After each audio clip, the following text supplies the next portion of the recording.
Chapter 360, Obstruction. Chapter 360, Obstruction. North Gate of Xintian City. As the sky gradually darkened, there were almost no cultivators crossing the city gates by now. Anyone who dared to leave the city at this time was either fools who didn't know their places or peerless experts who were confident in their cultivation. By the time Su Zimo and the others arrived at the city gates, 2 cultivators were pushing the tall and thick stone doors shut slowly. "Fellow Taoists, please hold on," Su Zimo shouted hurriedly. If he wanted to enter the city, Su Zimo could burst forth with ethereal wings or divine steed fleeting and make it through the gates before it closed. However, Ji Chengtian and the others could not do so. The few of them were physically and mentally exhausted after the battles along the way. There was no way they had energy left given their injuries. The moment Su Zimo said that, the stone door paused for a moment as the 2 cultivators at the city gates looked towards him with a slight frown. To them, the group of 6 looked worn out. Apart from their leader, the green-robed cultivator, who looked normal, the others were in a wretched state. Furthermore, they could not see Su Zimo's group wearing sect badges or anything that could reveal their identities. In the ancient battlefield, successors and disciples of the top factions of Tianhuang mainland would naturally not bother to conceal their identities.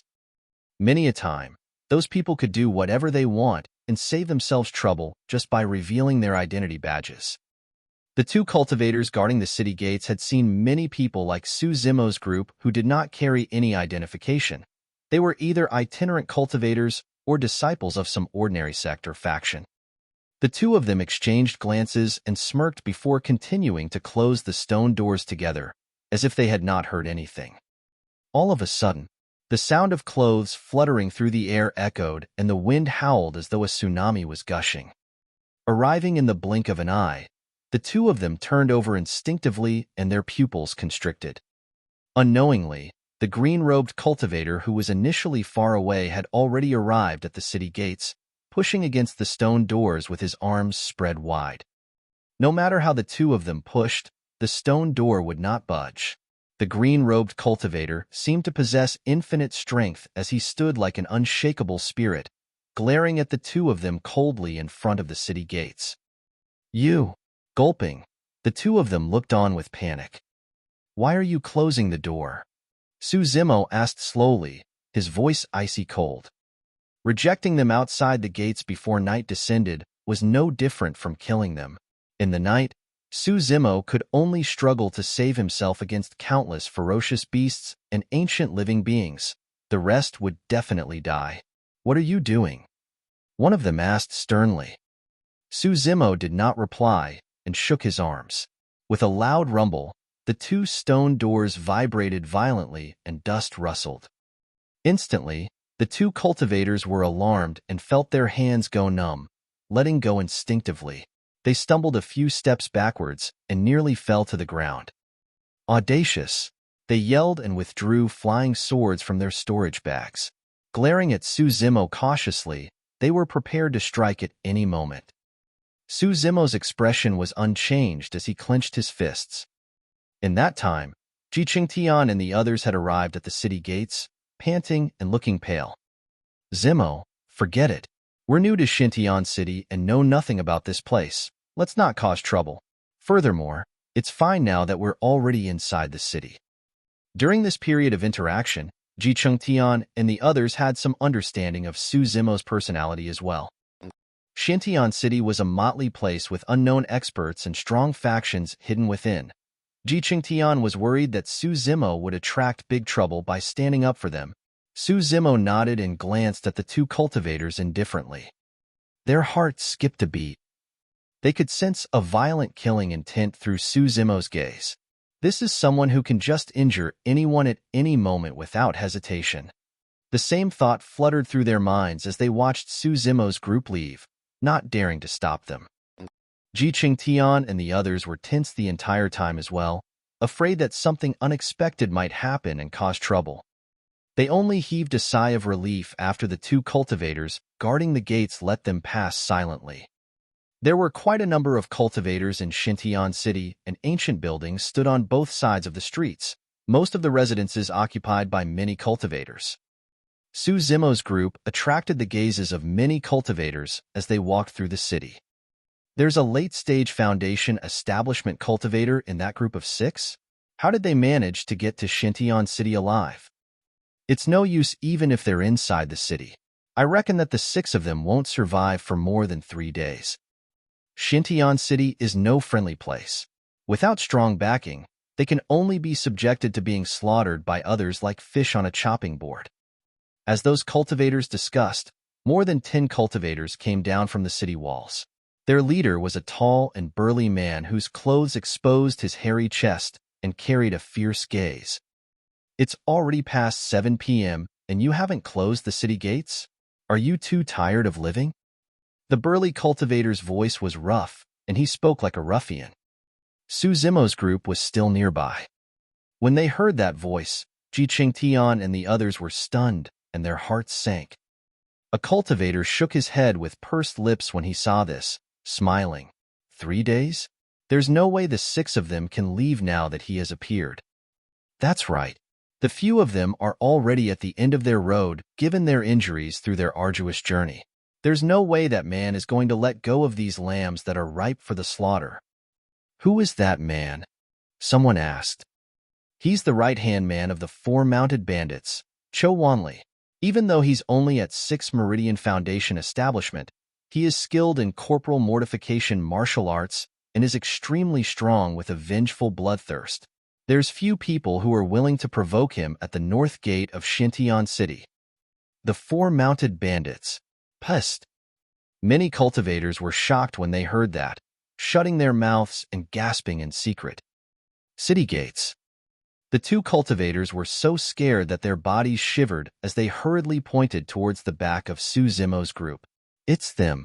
We were about to shut the city gates when the 6 of them barged in. Cho Wanli turned towards Su Zimo's group as a violent glint flashed in his eyes. If everyone else could tell that Su Zimo's group was weak after traveling, it was only natural that Cho Wanli's burning eyes could tell the same. He recognized their weakness with a single glance. The 6 of you up front, stop right there. Cho Wanli hollered and charged murderously towards Su Zimo's group with more than 10 other cultivators.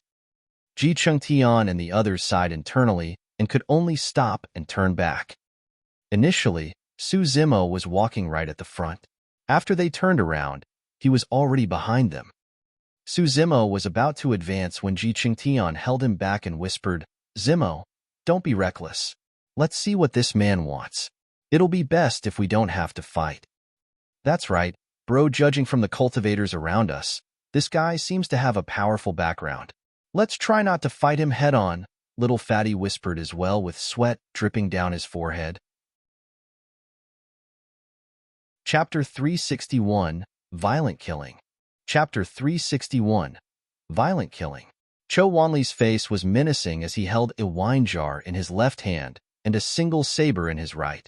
The blade was snow-white and radiated a cold aura. With more than 10 other cultivators, Cho Wanli rushed over in a huff. I am Ji Qingtian. Fellow Taoist, how can I help you? Ji Qingtian was extremely polite and took the initiative to greet with cupped fists first, nodding as he smiled. If this was back in Tianhuang mainland, given Ji Qingtian's polite manners and the fact that they did not have any deep-seated hatred or benefits to gain, it would be difficult for a conflict to break out.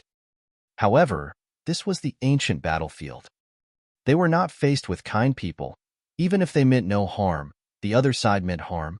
Ji Qingtian? Cho Wanli raised his brow and asked with a fake smile, What's your cultivation?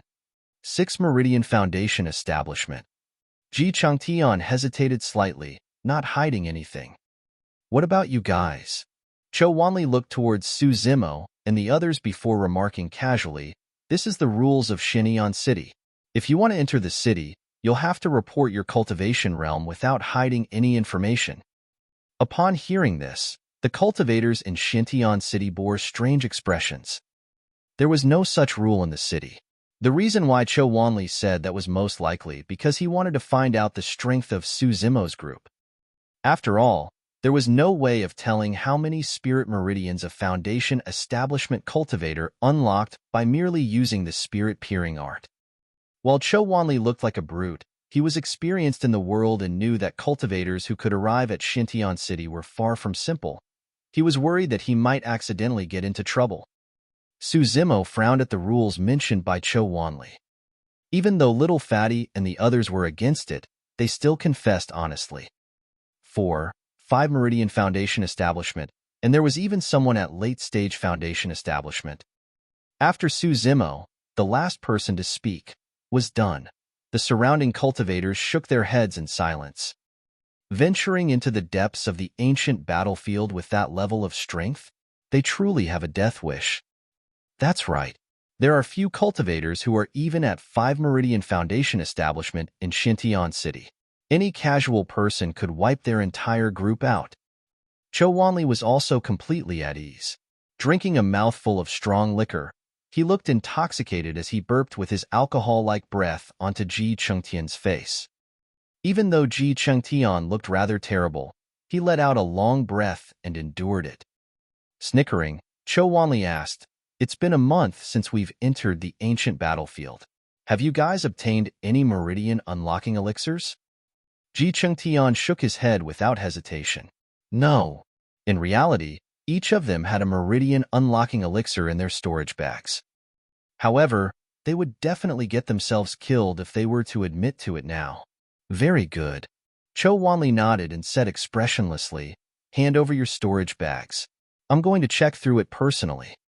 The moment he said that, not only Ji Chengtian, even Little Fatty and the others were enraged. He was blatantly bullying them. Su Zimo remained silent as he stood behind Ji Chengtian and watched on coldly. Ji Chengtian took a deep breath of air and said in a deep voice, "Fellow Taoist, isn't that request a little overboard?" Overboard? Before Ji Chengtian could finish, Cho Wanli narrowed his gaze and asked with a smile. Cho Wanli's eyes shone with a cold glint before he finished his remark. The saber in his hand slashed towards Ji Chengtian's neck at an extremely fast speed with a chilling aura. That slash was completely without warning and filled with killing intent. Ji Chengtian had grown a lot after the month of training, and his awareness had increased greatly as well. Earlier on, he could vaguely sense Cho Wanli's killing intent. However, he was thoroughly worn out because of their long journey. As such, he wasn't in good condition and his reaction was a little slower. The sharpness of the blade arrived, and Ji Chengtian could imagine his throat being sliced as his skin felt a slight sting. He could not help but lament internally, "This is where I die." Before he could finish his thought, Ji Chengtian felt a tremendous force yank him backwards. Cho Wanli's blade brushed by Ji Chengtian's throat and slit a bit of his skin as blood seeped out of it. It was an extremely close shave. If Ji Chengtian was slightly slower, his throat would have been cut by that slash. Surviving that brush from death had Ji Chengtian breaking out in cold sweat and panting heavily. He looked towards Su Zimo at his side and was about to express his thanks when his vision blurred as a figure darted by. Su Zimo was already gone. Boom! After reaching out to pull Ji Chengtian back from the edge of death, Su Zimo entered the stance of plow heaven stride immediately without saying a word. In an instant, the stone slab beneath his feet exploded and the ground shook. The buildings on both sides of the streets trembled, causing countless cultivators to exclaim. Su Zimo's gaze was sharp as a knife as he reached out with outstretched fingers and grabbed at Cho Wanli's head as though he was engulfing it.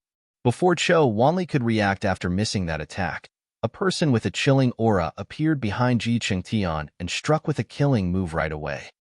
Su Zimo's massive palm descended and the atmosphere turned so repressive that Cho Wanli felt suffocated. Without any time to think, Cho Wanli slashed back in reverse at Su Zimo's wrist before the latter could finish his move. The blade trembled and 3 flashes of light shone. It was a superior-grade spirit saber. However, Su Zimo's physique was extremely strong right now, and it was too difficult for ordinary superior-grade spirit weapons to be able to hurt him. In the face of Cho Wanli's saber, Su Zimo's stance remained the same as he reached down and grabbed the blade with his bare hands. With a coil and a tremble, he seized the saber to his side. Leaning in, Su Zimo gripped the saber in his hand tightly and stabbed in reverse. Blood flashed and a bloodied saber protruded out from the back of Cho Wanli's head. The moment their figures exchanged positions, Cho Wanli's head was pierced and he died on the spot. Right from the beginning, Su Zimo could tell that this man was a nefarious figure. That was the reason why he struck with a killing move immediately without any mercy. After killing Cho Wanli, Su Zimo took a sidestep and leaned into the arms of another cultivator. That person had just placed his hand on his storage bag when he felt his vision blur and a throbbing pain in his chest. His body flew uncontrollably as he lost consciousness. Swash! Su Zimo's movements were different as his body swayed, leaving a series of afterimages. Lifting his left arm and using his fist as a seal, it descended onto another person's head. Brain juice was splattered. Yet another person's corpse fell. Audacious! You must have a death wish. The 10 odd cultivators that Cho Wanli brought over snapped to their senses and yelled, whipping out a myriad of weapons. Most of them were heavy melee combat weapons. One of them raised a gigantic hammer and smashed down on Su Zimo's head as the wind howled. Neither dodging nor retreating, Su Zimo gave a punch and went against the person's spirit weapon with his bare hands. The hammer was sent flying into the arms of another cultivator, causing the latter's ribs to be broken. The broken bones stabbed into his lungs like spearheads, causing the person to pant heavily and wheeze hoarsely. It was clear that he was not going to survive. Shadows intertwined on the long street as Su Zimo weaved through the cultivators in a flash, and clashing sounds could be heard. In less than 10 breaths, everything went silent, leaving nothing but corpses on the ground. Chapter 362, 4 Mounted Bandits. Chapter 362, 4 Mounted Bandits. Everything had happened too quickly. Not to mention Cho Wanli's group who were involved in the fight. Even the bystanders were stunned as they stood with lost expressions. After a long time, shock passed through their eyes.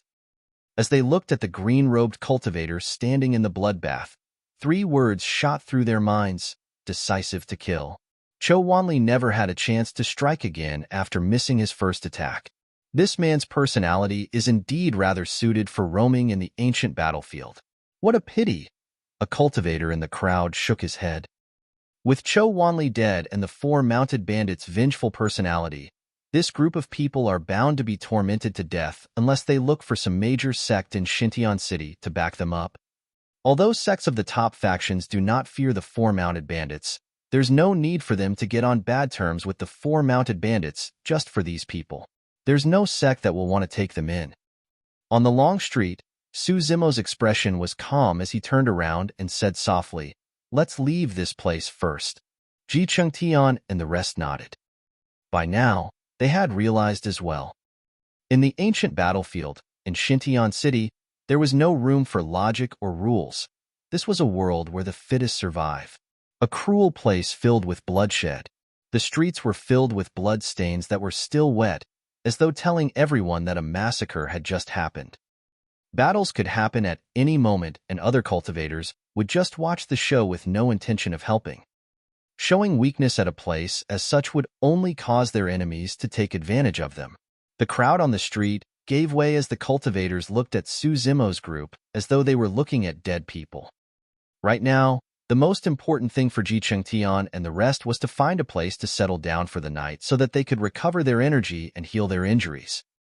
The well-preserved buildings in Xintian City were long taken over by many factions and cultivators, leaving only a few precarious buildings that were on the verge of collapsing. After walking for a while, Su Zimo's group found a dilapidated mansion on the street corner. It was not exactly accurate to call it a mansion. After all, the walls around the mansion had already collapsed, leaving behind only some broken walls. The courtyard was overgrown with weeds, and the few houses remaining were in shambles. "Let's rest here for the night." Su Zimo knew very well that they would not be able to find a good place even if they were to continue searching. Furthermore, Ji Chengtian, Lung Ro, and the others were thoroughly exhausted, and it was unsuitable for them to carry on outside. "Bro, take a rest first." I'll head out for a stroll and find out more about the background of Xintian City. Little Fatty closed in and whispered. All right, take care, Suzimo nodded. Little Fatty had cultivated body tempering techniques before and was much stronger than Ji Chengtian, Long Ro, and the others in terms of physique. Furthermore, he looked chubby and friendly. Tactful in his ways and alert, Suzimo was not worried about Little Fatty's safety. Everyone's hearts felt heavy in this completely unfamiliar environment. Even though Xintian City could ward off the birds, beasts, and ancient living beings outside, it could not protect them from the greed in the hearts of cultivators, and that was even scarier than the demon beasts outside. Not wanting to burden Suzimo, Ji Chengtian and the others wanted to make good use of the time to recover energy and heal their injuries. Soon, Little Fatty returned. Bro, I've asked around. Little Fatty pursed his lips and said in a deep voice, there are a few top factions coexisting in Xintian City. There's Glass Palace of the Immortal Sects, Malevolent Earth Sect of the Fiend Sects, Puppet Sect of the 5 Heretical Doctrines and Elixir Yang Sect, and Thousand Crane Sect of the 4 Unorthodox Groups. Ji Chengtian and the others frowned deeply with stern expressions. Immortal Sects, Fiend Sects, Unorthodox Groups, and Heretical Doctrines. Those were the top factions of Tianhuang mainland. If they hadn't ventured deep into the ancient battlefield, they may never encounter these top factions throughout their lives. Suzimo's heart skipped a beat. He hadn't had any interactions with Glass Palace, Puppet Sect, Elixir Yang Sect, nor Thousand Crane Sect. However, he dealt with the 7 Fiend Sects a couple of years ago. Deep underground, Suzimo encountered a couple of Fiend heirs and even killed the heir of Malevolent Earth Sect forcefully despite going against 5 of them. To be fair, the Malevolent Earth Sect heir had died unjustly in that fight. If not for the existence of the Spirit Lock formation such that the Fiend heirs could not unleash their full strength, Suzimo would have been the one dead. Now that a few years have passed, Malevolent Earth Sect must have chosen a new Fiend heir. Of course, Suzimo was not worried of being recognized by those of Malevolent Earth Sect as well. In that battle back then, the powerful skeleton caused the entire place to collapse with its final gambit. Later on, Demonist G mentioned that apart from the 2 of them, the only ones that survived were the 5 other Fiend heirs. That meant that no one of Malevolent Earth Sect had seen him before. Little Fatty continued, among them, Elixir Yang Sect and Thousand Crane Sects are weaker in terms of strength. Elixir Yang Sect is the largest elixir refinement sect in Tianhuang mainland with solid roots that trace back to the ancient era. Thousand Crane Sect is the largest talisman sect, and they're the ones that created the most common tool of communication in the cultivation world, spirit cranes. Su Xiaoning and Long Ro's eyes lit up when they heard the origins of Elixir Yang Sect and Thousand Crane Sect. If they could join those 2 sects for cultivation and refinement of elixirs and talismans, they would definitely be able to go further on their cultivation paths. Ji Chengtian nodded. Since they're the unorthodox groups and specialize in elixir refinement as well as talisman making, it's only natural that they would be comparatively weaker in strength. However, elixir refinement masters and talisman masters are bound to be accompanied by strong people. Gulping, Little Fatty said slowly with a stern expression, apart from them, there's another faction in Xintian City that even those factions would not want to provoke, the 4 mounted bandits. Ji Chengtian and everyone else's hearts sank when they heard that. Are they related to the cultivators at the North Gates? Ji Chengtian asked with a frown. Little Fatty nodded. The leader of the group of people killed by Bro was called Cho Wanli. He's a competent underling of the 4 mounted bandits. What's the background of the 4 mounted bandits such that even the immortal and fiend sects are not willing to provoke them? Shi Jian asked. Little Fatty replied, the strength of the 4 mounted bandits is definitely weaker than super sects such as Glass Palace and Malevolent Earth Sect. However, it's said that they are extremely violent and their underlings are all desperados. Although Glass Palace and Malevolent Earth Sect can definitely come out victorious in a battle, they would have to suffer huge losses for sure. That's the reason why the 4 mounted bandits and the few top factions are currently in harmony. When they heard that, Ji Chengtian and the others were flustered and looked terrible. This meant that there was a high chance that they could be killed at any moment inside Xintian City for offending such a faction. It was even more dangerous inside the city than outside. Little Fatty remarked, "Bro is not entirely to blame for this matter as well. The four mounted bandits are in the business of killing and robbing others to begin with. For cultivators that pass through the north gates, if they are weak or have no background, it'll be difficult for them to survive. This is a group of vicious and villainous people who take joy in killing others. Even if you hand over all the treasures in your storage bag, it's not guaranteed that you will walk out alive." At that point, Little Fatty sighed. "I heard that there has already been 1,000 cultivators who have died in the hands of the four mounted bandits over the past month." A cold glint flickered through Su Zimo's narrow gaze. Chapter 363, Standoff.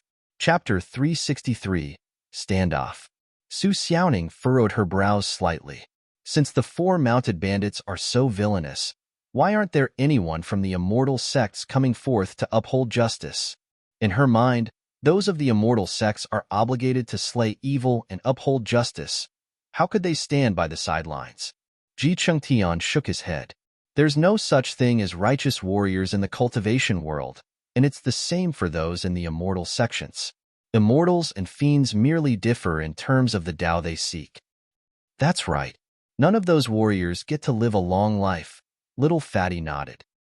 Lung Ro added, "The Buddhists live with compassion and speak of purifying the masses. However, look at the number of monks passing through Xintian City, and yet, none of them are coming forth to try and purify the villainous four mounted bandits." Suddenly, Su Zimo spoke. "What's the cultivation of the four mounted bandits?" Little Fatty replied, "Their leader, Chili, is at 7 Meridian Foundation establishment, while the other 3, Lang Tan, Hu Ming, and Bao Yunfeng, are at 6 Meridian Foundation establishment. It's said that they grew up drinking the milk of ancient remnant beasts and lived in the jungles for many years, dominating the place while building up their bodies. Every single one of them is immensely strong and is comparable to demon beasts." When he heard that, Su Zimo's heart skipped a beat. 7 Meridian Foundation establishment. They were finally coming across a 7 Meridian Foundation establishment cultivator in the depths of the ancient battlefield. Su Zimo's current strength could suppress all 6 Meridian Foundation establishment cultivators, be it through immortality cultivation techniques or melee combat. However, he had no confidence against 7 Meridian Foundation establishment cultivators without using his power of blood chi. After all, his cultivation realm was only at 4 Meridian Foundation establishment, and he had yet to achieve lesser mastery of the orifice clearing section for the mystic classic of the 12 demon kings of the great wilderness, with his mouth and eye orifices yet to be cleared. The 8 meridians are progressively tougher to unlock. Comparatively, the gap between the later meridians was wider as well. On the surface, a 7 Meridian Foundation establishment cultivator was merely a single meridian above a 6 Meridian Foundation establishment cultivator. However, the difference in strength was exponential. Even if dozens of 6 Meridian Foundation establishment cultivators joined forces, they might not be a match for a 7 Meridian Foundation establishment cultivator. In the end, if one unlocked all 8 meridians, the difference would be even more significant. If the 4 mounted bandits had a 7 Meridian Foundation establishment cultivator among them with a demon beast-like physique and specialized in melee combat, even Su Zimo would have a tough time dealing with him. There was a long period of silence in the mansion. A while later, Little Fatty continued, "However, I heard that Bao Yunfeng, the number 4 of the 4 mounted bandits, is the only one in Xintian City right now. The other 3 have gone out and might only return a couple of days later." Su Zimo's group was in a passive position in the current situation. Now that night had descended, they would be faced with countless ferocious beasts and ancient living beings if they escaped from Xintian City. Apart from Su Zimo, the rest were most likely doomed. However, if they were to continue staying in the city, the 4 mounted bandits would definitely not let them survive the night given the latter's vengeful nature. Ta, ta, ta. Suddenly, the ground began to shake uncharacteristically as the sound of galloping rumbled like thunder from far away. It was headed in their direction at an extremely fast speed. Get away. They're from the 4 mounted bandits. Ah! The crowd was in a mess as shrieks could be heard. Some of the cultivators who could not dodge in time were trampled into meat sludge, without a corpse left. Their leader seems to be Bao Yunfeng. It's him.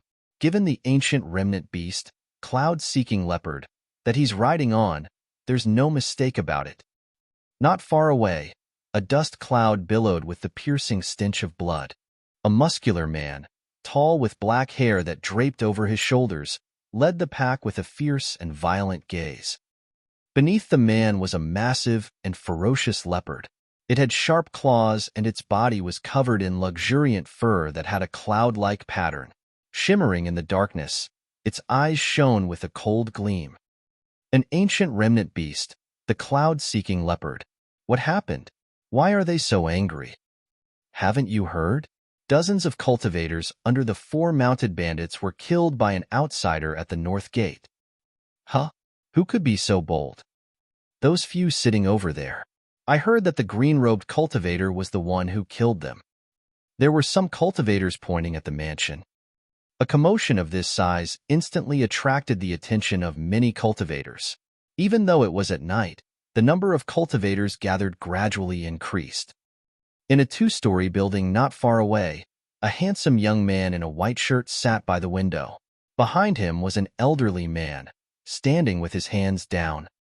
The handsome young man held a folding fan and his features were like a painting.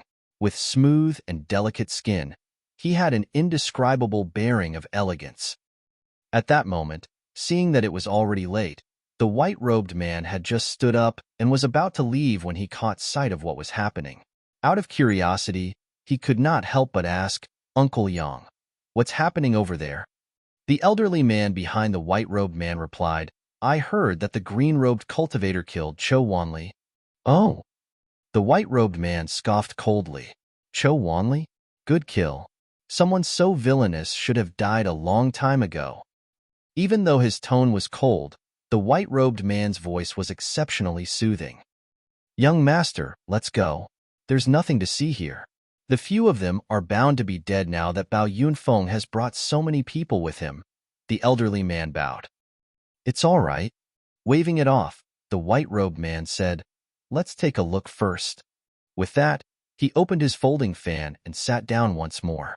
Turning slightly, he revealed his slender and fair neck as his bright gaze was fixed on a delicate face in that broken mansion. Hundreds of cultivators ran over in the dark with menacing expressions and ferocious auras.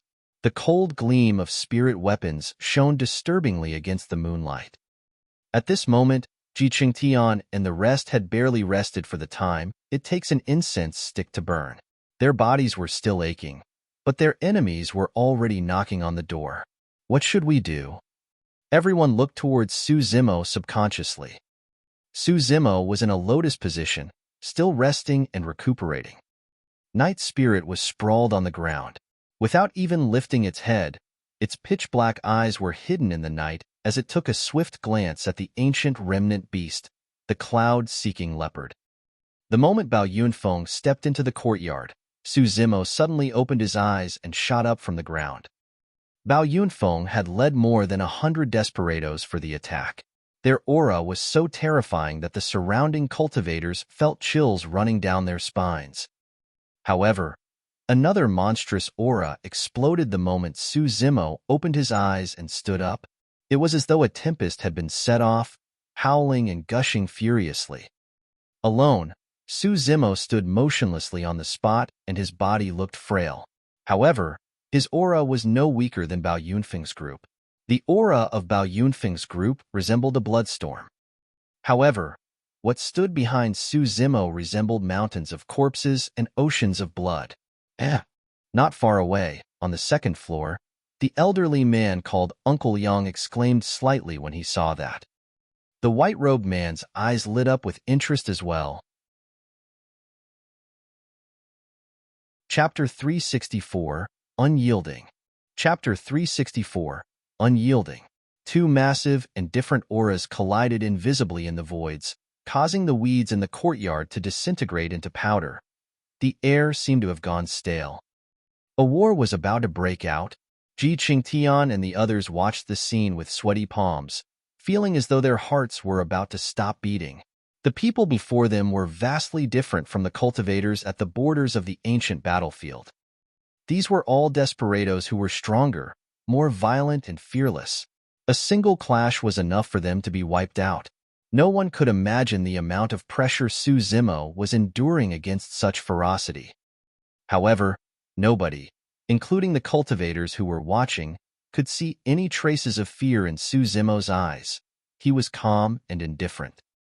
To think that he could remain expressionless under such circumstances. That person has a strong heart. So what? That isn't going to change the outcome. He's going to die today unless he's a 7 Meridian Foundation establishment cultivator. I heard that he's only at 4 Meridian Foundation establishment. Bao Yunfeng arrived not far from the mansion riding on his cloud-seeking leopard. As he looked down at Su Zimo, the glint in his eyes intensified. Piak, piak, piak. Suddenly, Bao Yunfeng clapped and nodded repeatedly with glee. Great, great. Everyone was confused, not understanding what Bao Yunfeng meant by that. A moment later, Bao Yunfeng said, "Green-robed man who looks scholarly, you were the one who killed Chou Wanli?" "I am." Su Zimo admitted to it without hesitation with a calm tone. "Fu-fu." All of a sudden, Bao Yunfeng laughed and said leisurely, "My motive originally was to capture you alive and torture you slowly. I've got countless methods to make a man suffer a fate worse than death. However," with a slight pause, Bao Yunfeng changed the topic. "I've suddenly changed my mind." Everyone was stunned. Ji Changtian and the others were stunned as well, not understanding what Bao Yunfeng meant. On the second floor, the white-bloused man frowned in deep thought. Su Zimo's expression was indifferent as he looked at Bao Yunfeng quietly without replying, waiting for the latter to explain. A look of admiration flashed through Bao Yunfeng's eyes. "Originally, I thought that you were just a reckless cultivator. Now, I can't help but admit that you're quite a character. Chou Wanli didn't die in vain. I'll give you a chance. Follow me, and I'll let bygones be bygones." When they heard that, a commotion broke out in the crowd. What good luck. That person's life is truly tough for a miracle to appear. Seems like Bao Yunfeng truly holds this man in high regards. Otherwise, he wouldn't have made this decision. Seems like Chou Wanli died for nothing. This was a change that many cultivators have not expected. Initially, all of them thought that Su Zimo was dead for sure. None of them expected Bao Yunfeng to take a liking to Su Zimo and wanted to take the latter as an underling. "You've changed your mind?" Suddenly, Su Zimo asked. Stunned momentarily, Bao Yunfeng nodded right after. "That's right. Since you're new to Xintian City, let me enlighten you. I am one of the 4 mounted bandits in Xintian City." Before Bao Yunfeng could finish, Su Zimo interrupted him. "But I haven't changed my mind." Bao Yunfeng narrowed his gaze on Su Zimo. "What do you mean?" Raising his head slightly, Su Zimo looked at Bao Yunfeng expressionlessly and said in an indifferent tone, "Earlier on, I was prepared to kill you. I still am. Therefore, prepare to die." The moment he said that, an uproar broke out. Is that man crazy? He's really asking to die. Ji Changtian and the others were silent. No matter what, they would support Su Zimo's decision. Even though they were not righteous warriors, none of them wanted to be the underlings of villains, such as the 4 mounted bandits. However, if they were the ones in this life and death situation, they might choose to submit and endure. They wouldn't be able to stay true to their hearts and not back down like Su Zimo. He possessed a fearless spirit. On the second floor, the white-robed man's eyes shone brightly as he looked at the green-robed cultivator below, wanting to see through the latter. In the courtyard. After hearing that, Bao Yunfeng was stunned for a moment before bursting into laughter that grew louder and louder. Fu-fu ha ha ha. Even though Bao Yunfeng was laughing, the killing intent in his eyes was intensifying and was almost corporeal. As one of the 4 mounted bandits, he was almost unstoppable in Xintian City, and no one dared to provoke him. However, there was now a person who popped out of nowhere boasting of killing him. Indeed, I wasn't wrong about you. Bao Yunfeng's gaze was cold as he leaped down from the cloud-seeking leopard and strode slowly towards Su Zimo. 6 spirit meridians shone beneath his robes as spirit energy gushed fervently. 6 Meridian Foundation Establishment. Nobody interfere. Bao Yunfeng shouted before smirking menacingly at Su Zimo. I'm going to kill you personally. Before he was done speaking, 2 shadows shot out in opposite directions. Shaking his hands, 2 cold daggers slid out from Bao Yunfeng's sleeves. They were extremely sharp and shone with 4 spirit lights. Supreme-grade spirit weapons. None of the cultivators at the borders of the ancient battlefield possessed supreme-grade spirit weapons. However, in Xintian City, Bao Yunfeng revealed 2 of them right away. Swash. Intertwining his hands, Bao Yunfeng stabbed both daggers towards Su Zimo's throat at an extremely fast speed. The strangulation of the 2 daggers had even vaguely sealed all of Su Zimo's attack angles. Melee combat was the most dangerous, and any misstep could cause one's death. The sharpness of supreme-grade spirit weapons were enough to threaten Su Zimo. Not daring to be careless, Su Zimo did not reach out head-on with his bare hands. He slid his feet for a sidestep to dodge the 2 incoming daggers. In truth, Su Zimo could have summoned Bloodquencher for a head-on fight. However, Bloodquencher was a perfect spirit weapon after all, and it was easy for other cultivators to covet it, leading to endless battles. Unless he had no other choice, Su Zimo was not going to use it casually within Xintian City. His sidestep evaded Bao Yunfeng's killing move, and in a flash, a series of afterimages were left behind as he attacked with his palm at an even faster speed. That palm carried immense might as his outstretched fingers encompassed everything as though it wanted to rip the world apart. Ground-rupturing palm. Bao Yunfeng's eyelids twitched in shock as he noticed Su Zimo's speed and sensed the power of his palm strike. This guy was too fast and powerful. Instantly, Bao Yunfeng realized that if he was not in possession of those 2 supreme-grade spirit weapons, he would not be a match for Su Zimo in terms of strength. In a flash, Bao Yunfeng composed himself as he yelled with a cold gaze, "Good strike." Raising his dagger, Bao Yunfeng stabbed towards Su Zimo's palm, while thrusting his other dagger cleanly towards Su Zimo's heart. The stab was extremely obscure, but it was a killing move. If Su Zimo were to advance a half-step more, it would be equivalent to sending his chest into Bao Yunfeng's dagger. If it was anyone else, dodging Bao Yunfeng's counterattack in time would already be considered fortuitous. However, this was Su Zimo, who possessed spirit perception and an unparalleled physique. Su Zimo, who had never suffered a single defeat in a melee fight yet. Chapter 365, Strangulation. Chapter 365, Strangulation. The surrounding cultivators held their breaths and looked at the 2 figures fluttering on the battlefield without batting an eyelid. The 2 of them fought with swiftness, and their shadows intersected at a dizzying rate. Victory could be decided within a single blink. The 4 mounted bandits were all body-tempered cultivators and specialized in melee combat. Among them, Bao Yunfeng's specialty was his speed and agility. In his hands, the sharp dagger was like his finger, and it was extremely difficult to deal with as it came from tricky angles. Countless cultivators had died under his dagger. On the battlefield, the speed of Divine Steed Fleeting was extremely fast. Just as he was about to slam into Bao Yunfeng's dagger, Su Zimo's eyes lit up and he changed moves, entering the stance of Plow Heaven Stride. With a single step, he stomped onto the ground and halted his figure. Boom! Su Zimo's feet landed on the ground and the stone slabs on the long street split open, creating a massive ravine. Dust clouds flew into the air, and the entire place quaked. With the Plow Heaven Stride, Su Zimo's aura intensified as though he wanted to tear the sky apart. Caught off guard, Bao Yunfeng's knee buckled, and he lost his balance as his pupils constricted. Crackle! Su Zimo's tendons and bones were ringing as his body expanded.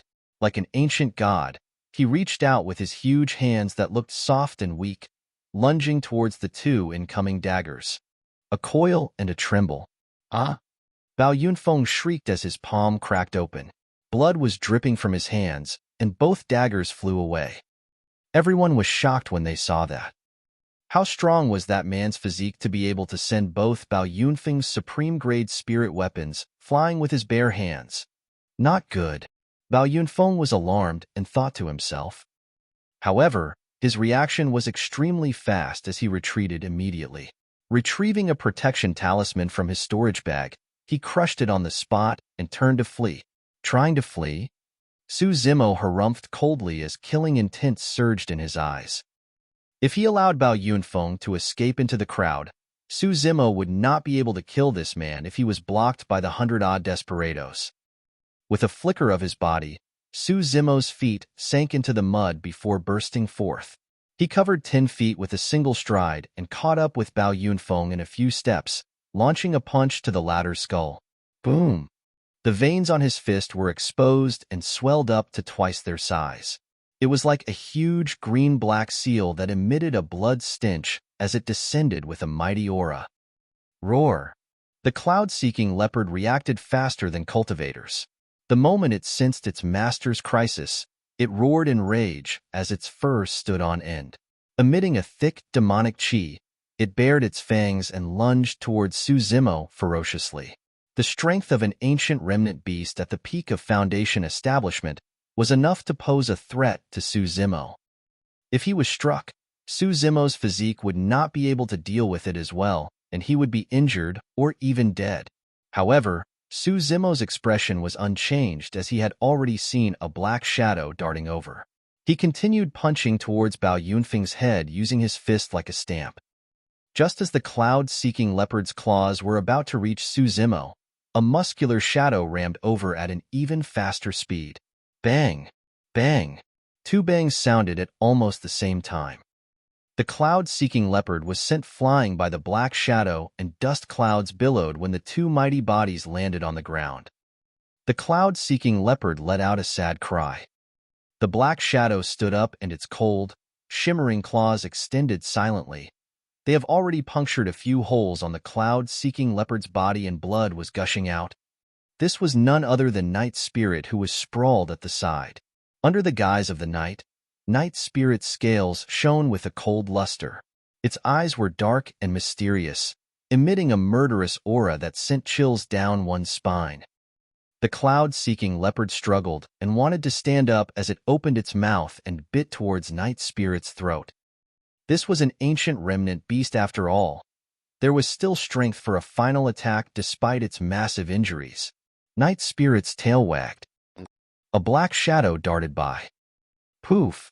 Like a pitch-black spear, Night Spirit's tail stabbed through the cloud-seeking leopard's head, entering from the mouth and exiting from the back of its head.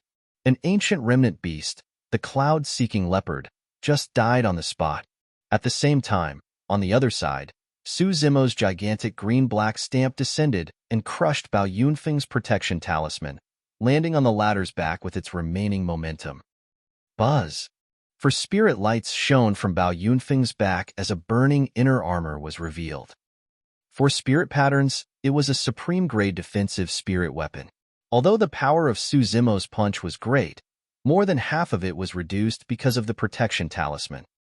Right after, it was blocked by the supreme-grade defensive spirit weapon, and Bao Yunfeng received almost no damage as he seized the opportunity to flee forward. Heh! Bao Yunfeng laughed and yelled, "You're that bit away from killing me?" He did not hear Su Zimo's reply after saying that.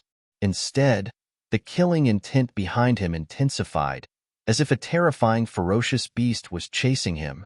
Instinctively, Bao Yunfeng turned and glanced behind. That single glance scared him out of his wits. Su Zimo used Divine Steed Fleeting, and a series of afterimages appeared in the void behind him. The distance between them had decreased rapidly, and Su Zimo was almost reaching him. Go! The desperados that Bao Yunfeng had brought with him realized what was happening as they hurriedly summoned their flying swords and stabbed towards Su Zimo. Instantly, sword chi filled the air and spirit lights shone brightly. Pang! Pang! Pang! Lowering his body, Su Zimo was almost sprawled on the ground as he slithered forward. The bones and tendons in his body rang together with a trembling sound. When he stretched out his arms, his body elongated and resembled an anaconda. Su Zimo's arms landed on Bao Yunfeng's waist, and he coiled around it weakly. All the flying swords missed. At that moment, Su Zimo was almost entirely plastered on Bao Yunfeng's body. Weak and boneless, he coiled around the latter's body with cold eyes. On the second floor, the white-robed man closed his eyes subconsciously. It was as though he was witnessing an anaconda wrapping itself around Bao Yunfeng's body. Inhaling deeply, the anaconda's tendons pulsated and its flesh expanded at a visible speed. Pissed, the white-robed man took a deep breath and looked down again. Crack, crack, crack. Bao Yunfeng's hands were bound as he stood rooted to the ground with the sound of bones cracking ringing from his squeezed body. Even though the supreme-grade defensive spirit weapon could defend against the sharpness of weapons and soften impacts, it could not withstand this sort of compressional strangulation. Anaconda strangle.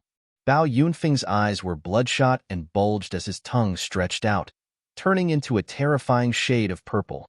From the depths of his throat, he croaked. The 100-odd desperados were shocked at the sight and froze on the spot. At that moment, Su Zimo and Bao Yunfeng were entangled together. If they were to attack, there was a high chance that they might injure Bao Yunfeng instead of save him. Splash! The sound of bloodline rumbling echoed from Su Zimo's body like a terrifying tsunami. Die! He hollered, and his body expanded once more as his muscles swelled. Bursting forth with immense strength, Bao Yunfeng was squeezed into a blood mist. One of the 4 mounted bandits had died in Xintian City. Chapter 366, Reap. Chapter 366, Reap. There were at least thousands of cultivators gathered by now. However, at the moment, it was entirely silent outside the courtyard, as though everyone was strangled and could not breathe. What happened was way too tragic. The 4 mounted bandits were renowned for their physiques and melee combat capabilities. Among them, Bao Yunfeng was extremely fast and agile. He was practically invincible among 6 Meridian Foundation establishment cultivators and could only be taken down by 7 Meridian Foundation establishment cultivators. If they hadn't witnessed it personally, nobody would have believed that Bao Yunfeng would have been killed by strangulation in melee combat by a 4 Meridian Foundation establishment cultivator, dying without a corpse. More than that, no one could believe that someone would dare kill Bao Yunfeng in Xintian City. This was big. Bao Yunfeng's death was not important. The issue was that many innocent cultivators might be implicated by the rage of the other 3 violent mounted bandits. On the second floor, the white-robed man put away his fan and suddenly asked with sparkling eyes, "Uncle Yang, what do you think of this person? He's very strong in melee combat, ruthless and decisive in killing." Uncle Yang replied in a low voice, "However, that kid is brash and does not know how to hold back. While he's straightforward, there is now no room to back off against the 4 mounted bandits, and he's bound to die. I'm actually rather interested in him." The white-robed man smiled gently and said. Frowning, Uncle Yang asked, "You intend to recruit him, young master?" "Indeed," the white-robed man nodded. Uncle Yang continued, "Recruiting him now would be equivalent to offending the 4 mounted bandits. That's irrational. The reason why we entered the ancient battlefield this time round is for the ruins of Elixir Pool Sect. It's inconvenient for us to make such strong enemies." Pausing for a moment, Uncle Yang added, "Right now, Glass Palace, Malevolent Earth Sect, and some of the other strong factions are lingering around Xintian City. It's quite likely that they're all here for the ruins of Elixir Pool Sect. Compared to Glass Palace and Malevolent Earth Sect, we're lacking in top experts and are at a disadvantage. We must be careful, young master." "Top experts." The white-robed man smiled and turned his beautiful eyes, looking at the green-robed cultivator in the courtyard. "There's one right there, isn't it? Him?" Uncle Yang laughed. "Although I'm old, I'm not at the age where my eyes are failing me. While that person is strong in melee combat, I don't think he's quite at the level of a top expert, right?" The white-robed man smiled without replying. In the courtyard. After killing Bao Yunfeng with Anaconda Strangle, Su Zimo stood in a puddle of blood, his green robes stained blood-red. Exuding a murderous aura, his gaze was razor-sharp and carried a lethal killing intent. Kill! Instead of retreating after Bao Yunfeng's death, the 100-odd desperados cried out in rage and charged towards Su Zimo wielding chilling curved sabers. This was the nature of the desperados. None of them feared death. The fierce horses that they rode were all spirit demons at Foundation Establishment realm. With bloodshot eyes and terrifying strength, cultivators were bound to be torn apart if they were rammed by those horses. Dust billowed as the 100-odd cultivators charged with menacing intent. If it was anyone else present, they would dodge right away when faced with such an army, afraid that they would be crushed to sludge. However, Su Zimo did not retreat nor dodge. His eyes lit up as his bloodline churned with the furious sound of tsunamis mixed with rumbling thunder. His strength increased massively with the churning of his bloodline. Bang! Exhaling, Su Zimo extended a pair of gigantic palms and pushed against the heads of two furious horses that were charging over. Instantly, his sleeves exploded, revealing two ripped arms where his muscles were knotted together inch by inch. Like molten steel, they exuded the feeling of immense strength. The momentum of charging, galloping horses was intense. Cultivators aside, even in the jungle, few spirit demons would dare go against it head-on.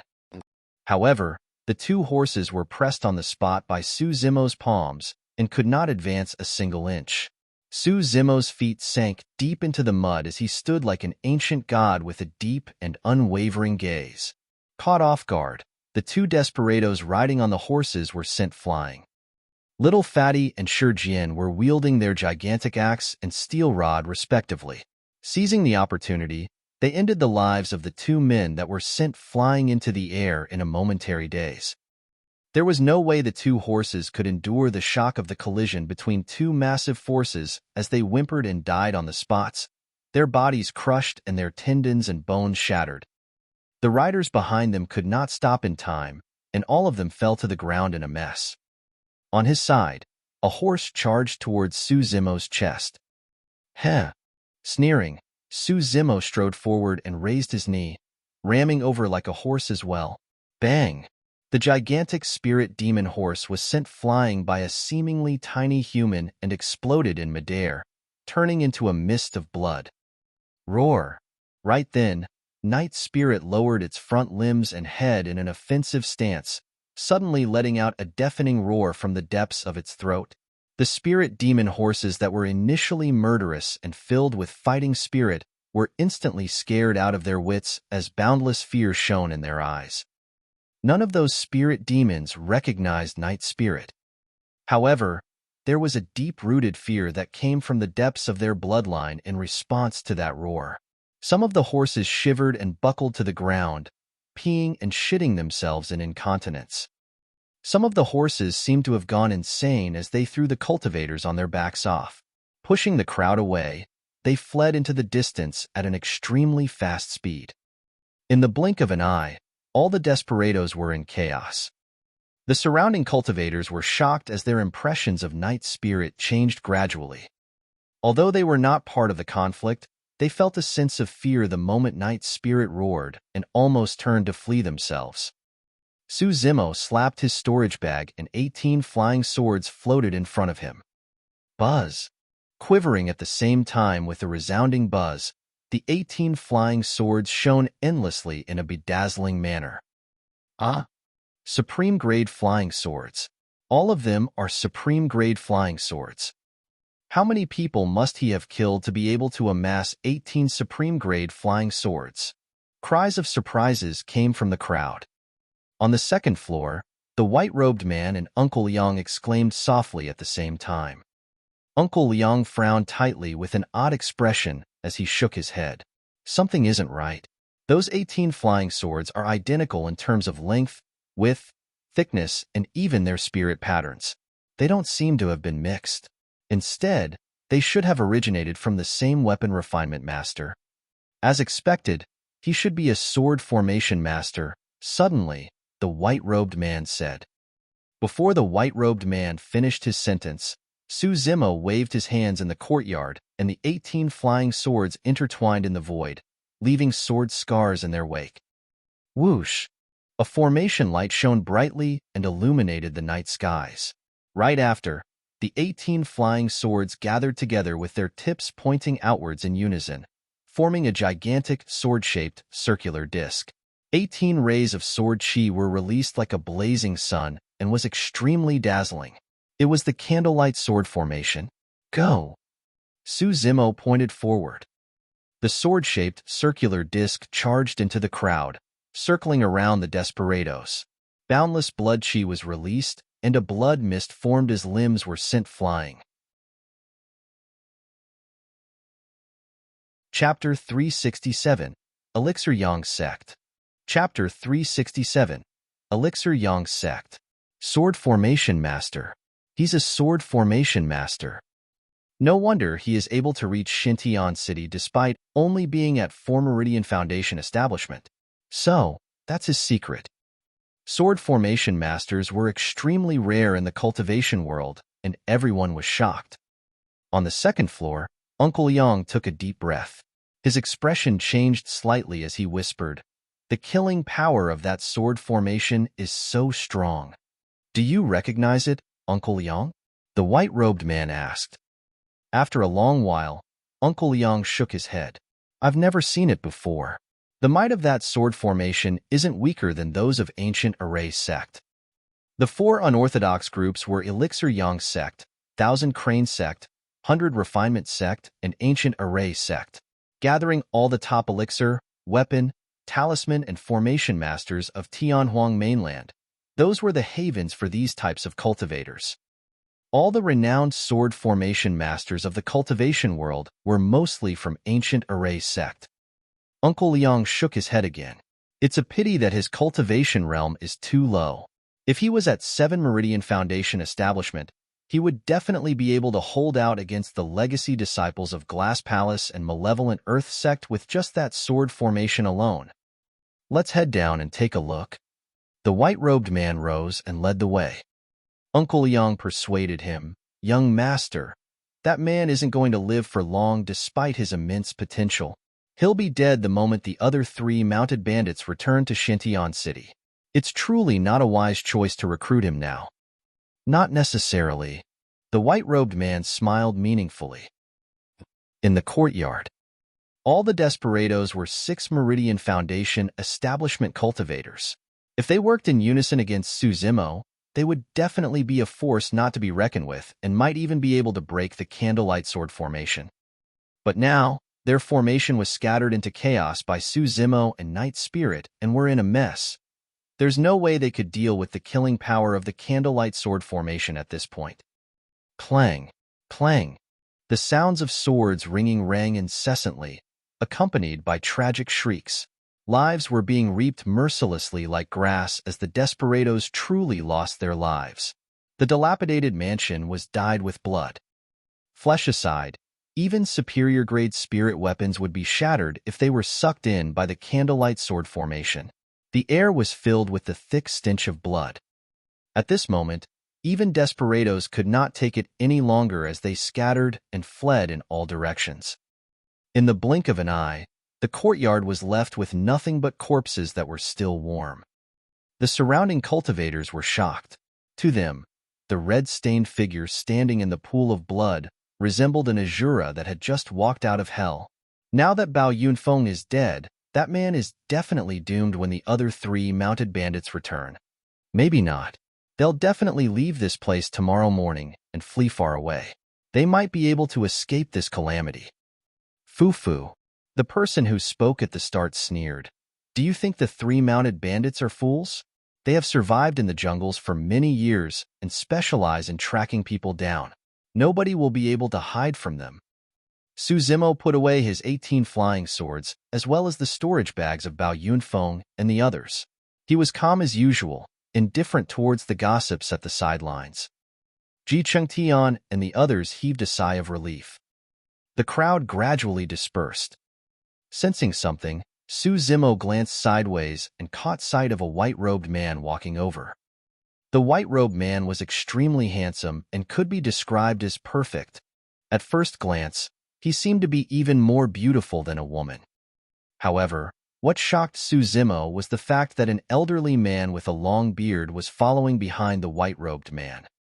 Even though there was no age restriction for the ancient battlefield, the people that entered were typically geniuses and talents of the current generation.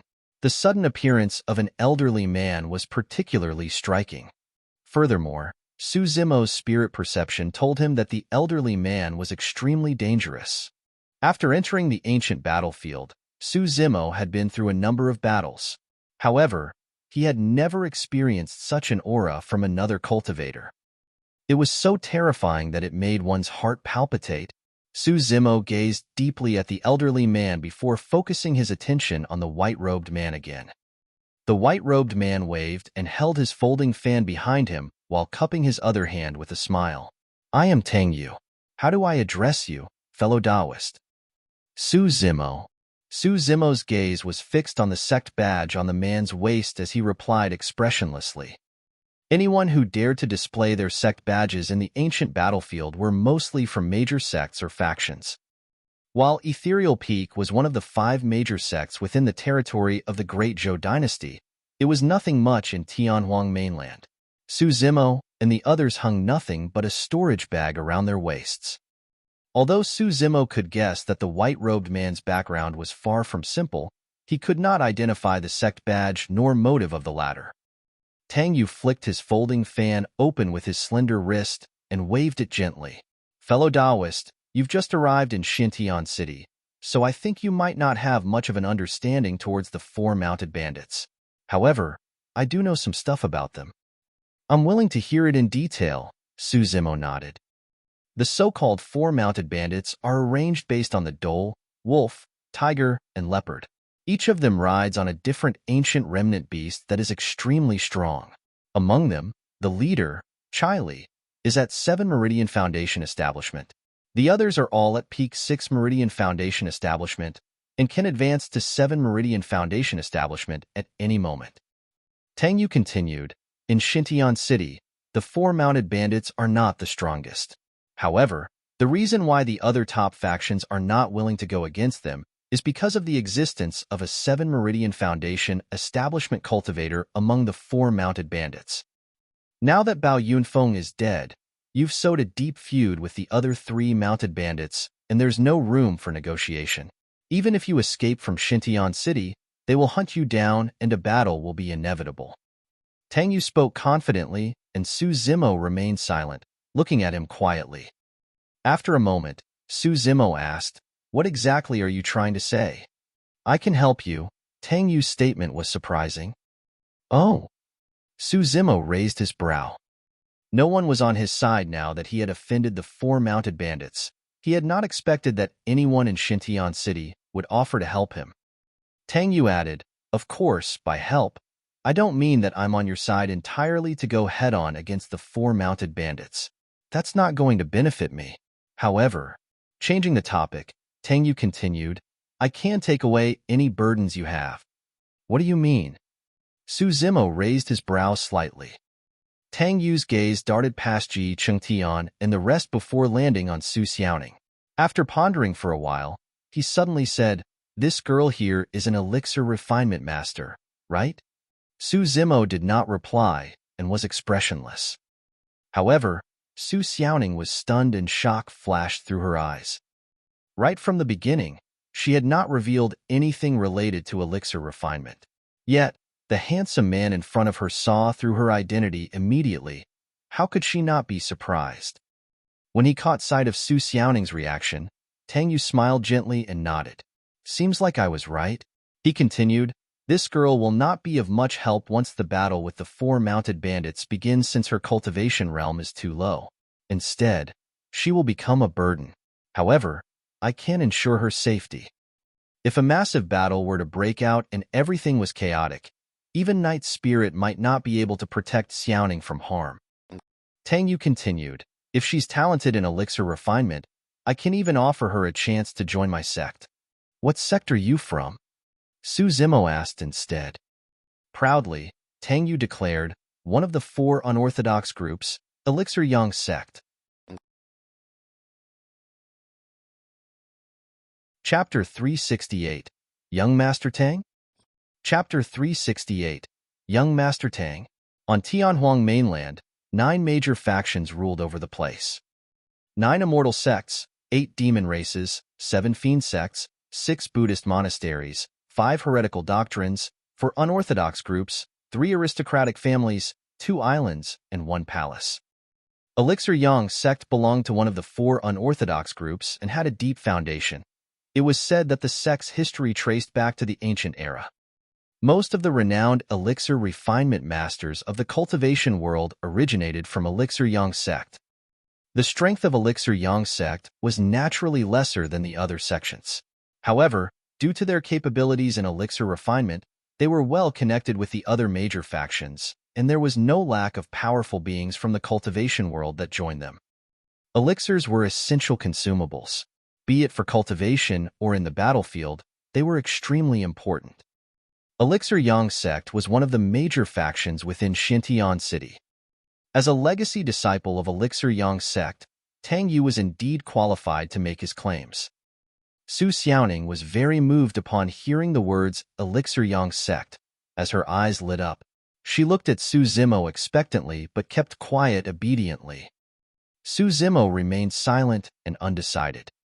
Suddenly, Tang Yu's eyes were filled with resolve, and he said, If, and I mean if, you're able to survive 15 minutes against the attacks of the other 3 mounted bandits, Elixir Yang Sect will come forth to your aid. Young Master.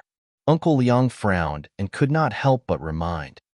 To Uncle Liang, it was not enough of a reason for Elixir Yang Sect to step forth, even if Su Zimo could survive 15 minutes against the other 3 mounted bandits. The moment they did so, it would mean becoming enemies with the 3 mounted bandits, and if they didn't handle that well, it would result in a bloody battle. That's too risky. Even though this man has great potential, he's not worth it, Uncle Yang whispered. Tang Yu shook his head with a resolute expression as he looked at Su Zimo, awaiting the latter's response. Why are you helping me? Su Zimo looked at Tang Yu and asked calmly. Admiration flickered through Uncle Liang's eyes when he saw Su Zimo's reaction. Although he did not recommend Tang Yu helping Su Zimo, he acknowledged the fact that this green-robed cultivator was indeed a talent as well. If it was anybody else, they would have agreed to such a sweet free deal immediately. However, this man was still rational and did not agree to it readily. Everything else, his calmness alone was far superior to the other disciples of the younger generation. Tang Yu smiled. There's 2 reasons why I want to help you. First, it's naturally out of selfish reasons. I value your potential. Su Zimo was much less guarded when he saw how honest Tang Yu was. Nodding, he gestured for the latter to continue. Tang Yu added, Second, it's quite a pleasure seeing someone reject Bao Yunfeng's advances in Xintian City and kill him instead. I'm impressed. There's nothing to be impressed about. I merely don't want to be in the same league as the 4 mounted bandits, Su Zimo replied casually. That's the point. Waving his folding fan, Tang Yu pointed at the crowd that was gradually fading away. I guarantee that most cultivators in Xintian City would not want to be in the same league as the 4 mounted bandits. However, none of them would dare provoke the 4 mounted bandits, much less resist them. At the beginning, every cultivator might have aspired to be a just and righteous person. However, as time passes, their resolve fades as well as they eventually bow down in the face of the cruel reality. In fact, they might even turn into the type of people that they have once looked down on. However, you are different. Tang Yu's gaze landed on Su Zimo eventually as he said with a bright tone, I can still see your resolve, your conviction. There are not many people who can stay true to their hearts and push forth courageously in the cultivation world. You are one of them. Ji Changtian and the others were the most emotional over Tang Yu's words. As Tang Yu had mentioned, all of them hated the 4 mounted bandits and did not want to be in the same league as them. However, when Bao Yunfeng came forth to recruit them, they felt a heavy load on their shoulders and went against their hearts, bearing intentions of bowing down. Smacking his lips, Su Zimo said in a self-deprecating manner, "Most people like me don't live long lives. And that is why I'm here to help." Tang Yu smiled. Su Zimo was slightly dazed when he met with the sparkle in Tang Yu's eyes as he felt a strange sensation surging in his heart. Hurriedly, he changed the topic and asked, "You said that you value my potential. Is there something that you want me to do?" "That's right." Tang Yu nodded. "Right now, there are many powerful figures gathered within Xintian City, all for the sake of the ruins of an ancient sect. At that time, I hope that you'll be on the side of Elixir Yang sect." Ancient sect ruins. Ji Chengtian and the others were excited at the sound of that. The opportunities and treasures within the ruins of an ancient sect were much more than a golden core's cave abode. Furthermore, if even cultivators of Glass Palace, malevolent Earth sect, and the unorthodox groups were gathered here, it was proof that the ruins were not ordinary. Suddenly, Uncle Yang said, "That's for the future. We'll talk about it if you manage to survive." Su Zimo pondered for a moment before saying, "I'll give you an answer tomorrow morning." "All right." Tang Yu nodded. Just as he was about to turn and leave, Xiaoning stepped forth and asked with a slightly blushed face, "Why, young Master Tang, how did you manage to identify that I was an elixir refinement master?" Suddenly, Su Zimo spoke, "Fellow Taoist, although your male disguise is superb, there are still some flaws." "Male disguise?" Ji Chengtian and the others were slightly stunned and turned to look at Tang Yu instinctively. Even though Tang Yu was extremely good-looking with eyes like a painting, there was an Adam's apple and his chest was flat. How was he a woman? Instinctively, Tang Yu asked, "What flaws?" "Although the fragrance you emit is very faint, you can't hide it from me. By cultivating the mystic classic of the 12 demon kings of the great wilderness, Su Zimo had already cleared his nose orifice, and he was much more sensitive towards scents compared to others." Chapter 369, Separate Ways. Chapter 369, Separate Ways. Ji Chengtian and the others came to a realization when they saw Tang Yu's reaction, as well as 2 pink spots flushing on the latter's cheeks. Initially, Tang Yu merely wanted to tease Xiaoning out of playfulness, yet she ended up as the one teased. Everyone held back their laughter as they looked back and forth at Tang Yu and Su Zimo. Even though she was disguised as a male, Tang Yu was a woman after all, and was easily embarrassed. There was no way she could handle the playful gazes that everyone was casting her as she raised her head and turned to leave in a huff. Xiaoning looked at Tang Yu's back view in a dazed manner for a long time. "Xiaoning, don't harp on it." Su Zimo coughed gently and patted Xiaoning's shoulders. Turning to look at Su Zimo, Xiaoning raised her brows slightly. Still somewhat unwilling to accept the truth, she asked, "Young Master Tang is really a woman?" Su Zimo nodded. "Heis." Xiaoning sighed and could not conceal her disappointment. Su Zimo smiled bitterly in secret. Xiaoning was at the age where a maiden's heart was blossoming. To think that her first taste of love would come from a woman. Fortunately, the two of them had not interacted for long, and there was nothing left after things were exposed.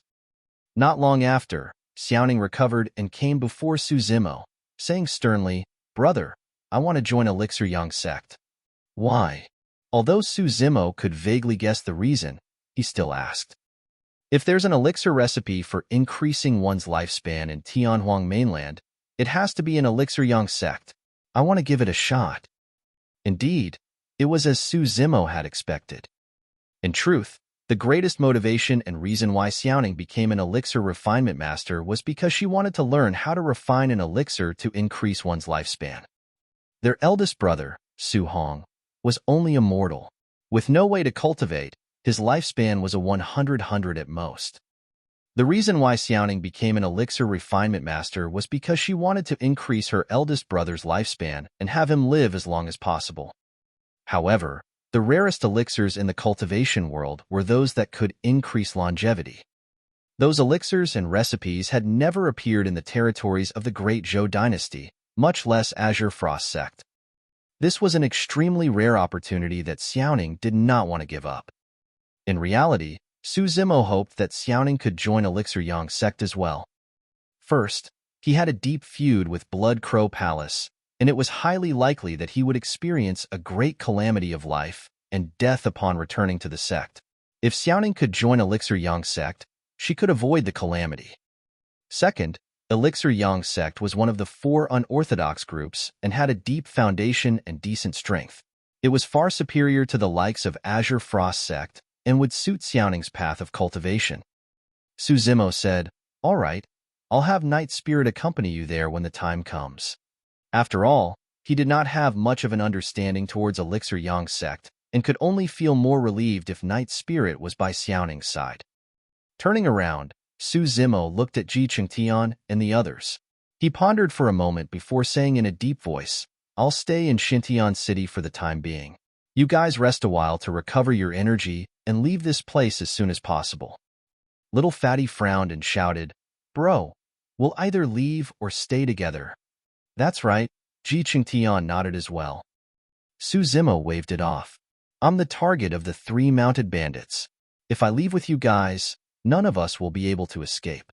My strength is enough to protect myself, but if you guys stay in the city, you'll only be sacrificing your lives for nothing. There's no need to act on impulse." Ji Chengtian and the others were silent. They knew that Su Zimo was stating the facts. There was a 7 Meridian Foundation establishment cultivator among the 3 mounted bandits, and they had hundreds of 6 Meridian Foundation establishment desperados. Given the strength of Ji Chengtian and the rest, they would not be able to survive against the attacks of hundreds of desperados even if they were in peak condition. Right now, the help that they could provide Su Zimo was almost negligible, and they might even be a burden for him. Leaving Su Zimo and Xintian City was perhaps the best option for them. In reality, Su Zimo wasn't entirely helpless against a 7 Meridian Foundation establishment cultivator. As long as he released his blood chi, his strength would climb to another level with the aid of his demonic chi, and he could definitely contend with a 7 Meridian Foundation establishment cultivator. However, if he did that, he would become a mass target and might attract even stronger foes or be surrounded by all the cultivators of Xintian City. However, if he had to hide his demonic chi and merely work with his bloodline, Su Zimo would most likely be able to match a 7 Meridian Foundation establishment cultivator at the most with the aid of Blood Quencher. It would be extremely difficult for him to defeat or even kill a 7 Meridian Foundation establishment cultivator. The exception to that was if he could unlock his mouth, eyes, and all 7 orifices to attain lesser mastery of the orifice clearing section. However, that was unrealistic. In other words, Su Zimo's only chance was to hold out for 15 minutes against the attacks of the 3 mounted bandits and wait for the assistance of Elixir Yang sect. 15 minutes. Su Zimo murmured softly. A cold glint flickered through his eyes as he began cultivating. The next morning, Tang did not appear. Instead, a disciple of Elixir Yang sect came forward and asked Su Zimo about his decision. "I'll stay," Su Zimo said before turning to look at Su Xiaoning. "Xiaoning will return with you. Please tell young Master Tang that I hope that he will take good care of her." The disciple of Elixir Yang sect smiled gently. "Our young master has already expected this, so he told me in advance to inform you not to worry and that he will definitely protect Xiaoning well. Also, these are some healing elixirs courtesy of senior brother. Hopefully, they'll be of use to you guys." Before leaving, the Elixir Yang sect disciple handed Su Zimo a storage bag containing many jade bottles of various elixirs. Su Zimo took a quick glance and did not spot any perfect elixirs. He then passed everything to Ji Chengtian and the rest. With Night Spirit's company, Xiaoning left with the Elixir Yang sect disciple. Su Zimo continued cultivating. Under such a pressing situation, the 5th spirit meridian in his body also appeared, and there was a chance he could unlock it within the next few days. With the help of the healing elixirs gifted by Tang, Ji Chengtian and the others recovered swiftly and were mostly healed by the next day. This morning, Su Zimo said in a deep voice, "Senior Brother Ji, you guys should leave today. The 3 mounted bandits are going to return any time now. If we drag on, things might change and it might be too late to leave." "All right." Ji Chengtian and the others nodded without hesitating. Lung Ro, Little Fatty, and Shi Jian got up one after another as well, bidding farewell to Su Zimo. On the way, all three of them were silent, deep in their own thoughts. After exiting Xintian City, Little Fatty suddenly came to a stop at the north gates. He turned and said, "Senior Brother Ji, Sister Lung Ro, and Silly Jian, I intend to explore the ancient battlefield myself. Let's bid farewell here." "I'm not silly," Shi Jian murmured. Lung Ro nodded with a cold expression. "All right." Ji Chengtian smiled. "That's my intention as well. I don't know when we're going to meet again after separating today. Everyone, please take care." "Take care." Everyone bid farewell with cupped fists, and Ji Chengtian, Lung Ro, and Little Fatty split into three directions on their flying swords. They disappeared in the blink of an eye, leaving Shi Jian the only one remaining. Scratching his head, he picked a random direction and sprinted with huge strides. Chapter 370, Incoming Storm. Chapter 370, Incoming Storm. Part of the reason why Su Zimo stayed on in Xintian City was to resolve the feud with the three mounted bandits. At the same time, he was curious about the ancient sect ruins that Tang mentioned. A sect ruin that could gather a few of Tianhuang mainland's major factions was definitely far from ordinary.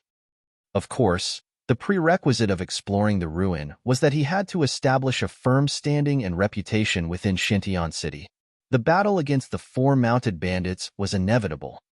From the moment he killed Bao Yunfeng, Su Zimo had no intention of resolving things amicably with the four mounted bandits.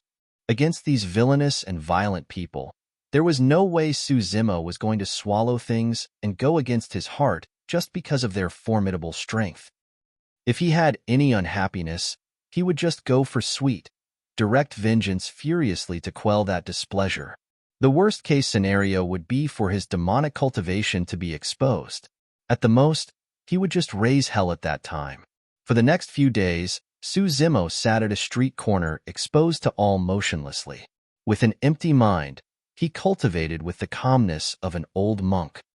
On the third day, Su Zimo's fifth spirit meridian appeared and took shape, stabilizing completely with spirit energy surging within it in a full manner. Su Zimo's breakthrough did not cause much of a reaction in Xintian City. After all, to most of the cultivators, it did not matter whether Su Zimo was at 4 or 5 Meridian Foundation establishment. In fact, even if he got to 6 Meridian Foundation establishment, the outcome would not change much. Most of them were just waiting to watch the show. Everyone wanted to know how the three mounted bandits were going to torment Su Zimo given their methods and the number of innocent cultivators who would be implicated due to their wrath. As time passed, the tension in Xintian City got heavier as it meant that the three mounted bandits were closer to returning. This day, dark clouds shrouded the city and thunder rumbled. The skies seemed to be painted ink black as the clouds changed rapidly and rumbled. The air was filled with a damp scent indicating the arrival of a thunderstorm. A perfectly retained residence stood at the east side of Xintian City. At the entrance, a handsome man in luxurious robes stood with hands behind his back, looking at the dark clouds with a slightly raised chin. His eyes were clear, resembling glass. A cultivator sped over from the distance with a sect badge hanging on his waist. The handsome man in the residence had an identical one as well. If one were to pay attention, they could vaguely make out a single word, glass. "Greetings, Senior Brother Pei." The disciple arrived before the luxuriously robed man and bowed slightly, greeting with politeness. "We have news. The three mounted bandits have returned to the city." "All right." The luxuriously robed man replied indifferently, still gazing at the skies. The disciple continued, "I heard that Elixir Yang Sect is up to something. Young Master Tang is leading a group of cultivators towards that mansion, but we don't know why." "Fu." Extending his palm, the luxuriously robed man looked at his long, slender fingers with a mocking expression as he said indifferently, "The four mounted bandits, the dhole, wolf, tiger, and leopard. Now that the leopard is dead, the remaining three beasts will definitely go mad. Anyone who offends them at a time like this is only asking for it." Our aim is the ruins of Elixir Pool Sect. There's no need for us to waste our strength here. That Sugai is merely an ant that's overestimating his own strength. West side of Xintian City. In a palace, a black-robed cultivator sat in the middle with a huge gold saber, a bone spear laid across his knees horizontally. Although his eyes were shut, there was a murderous aura around him. Fiend Air, the 3 mounted bandits have returned to the city. Got it. The black-robed cultivator replied casually without opening his eyes. Almost at the same time, Puppet Sect, Thousand Cranes Sect, the few factions within Xintian City caught wind of the news as countless gazes watched the long street. Before long, a storm poured and lightning flashed in the skies, interweaving like a web that threatened to engulf the ancient city. The storm was heavy and fierce. In the blink of an eye, the green robes that Su Zimo was wearing were drenched. Even so, he continued sitting where he was, upright with his eyes closed. He had a calm expression, as though he was indifferent towards everything. Not far away, Tang Yu looked at the green-colored figure with a dazed expression. A moment later, she snapped out of her stupor and glanced askance. Uncle Yang, do you think he can survive for 15 minutes?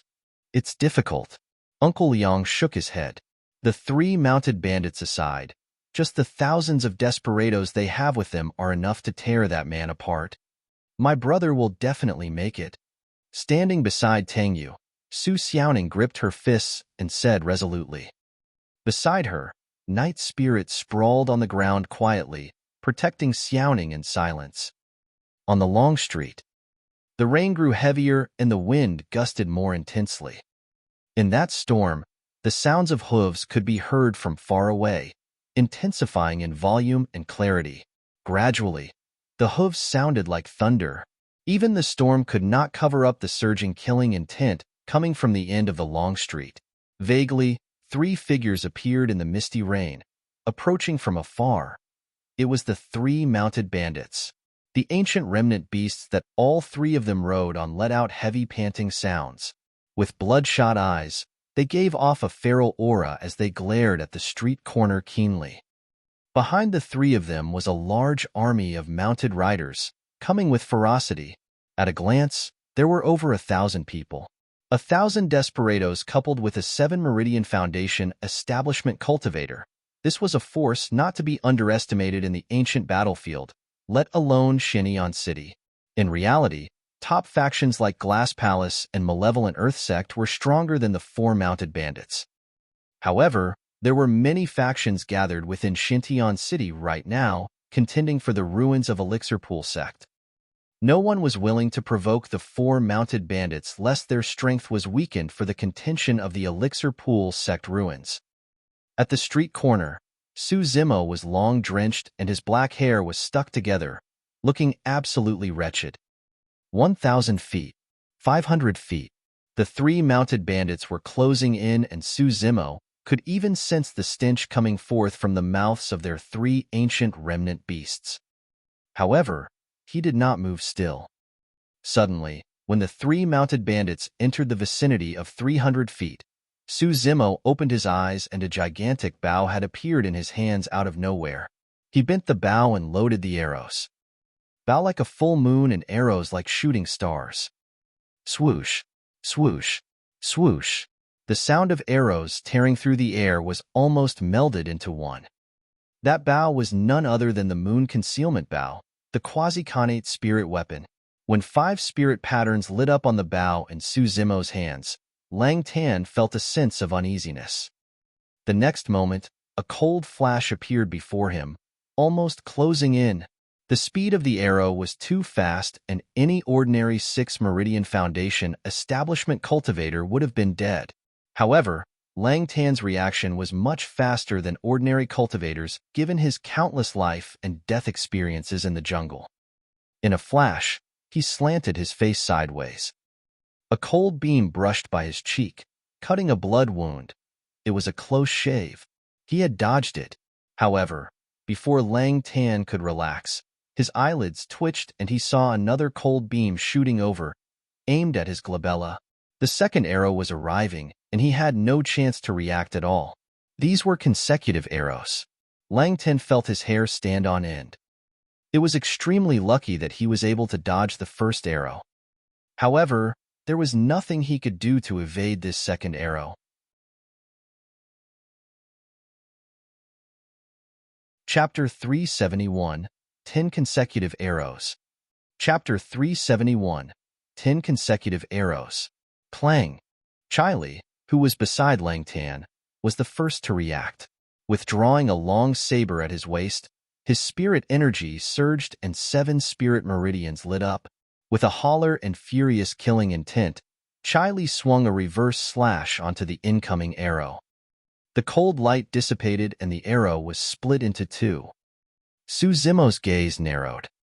It was extremely difficult if one wanted to stop an arrow that was tearing through the air. It was not just a test of one's eyesight and reaction, but also their accuracy as well as the timing of striking with the saber. Given Su Zimo's bloodline, arm strength, and the fact that he was using a quasi-connate spirit weapon, the Moon Concealment Bow, that arrow was extremely powerful and even the strongest 6 Meridian Foundation establishment cultivator would not be able to deal with it.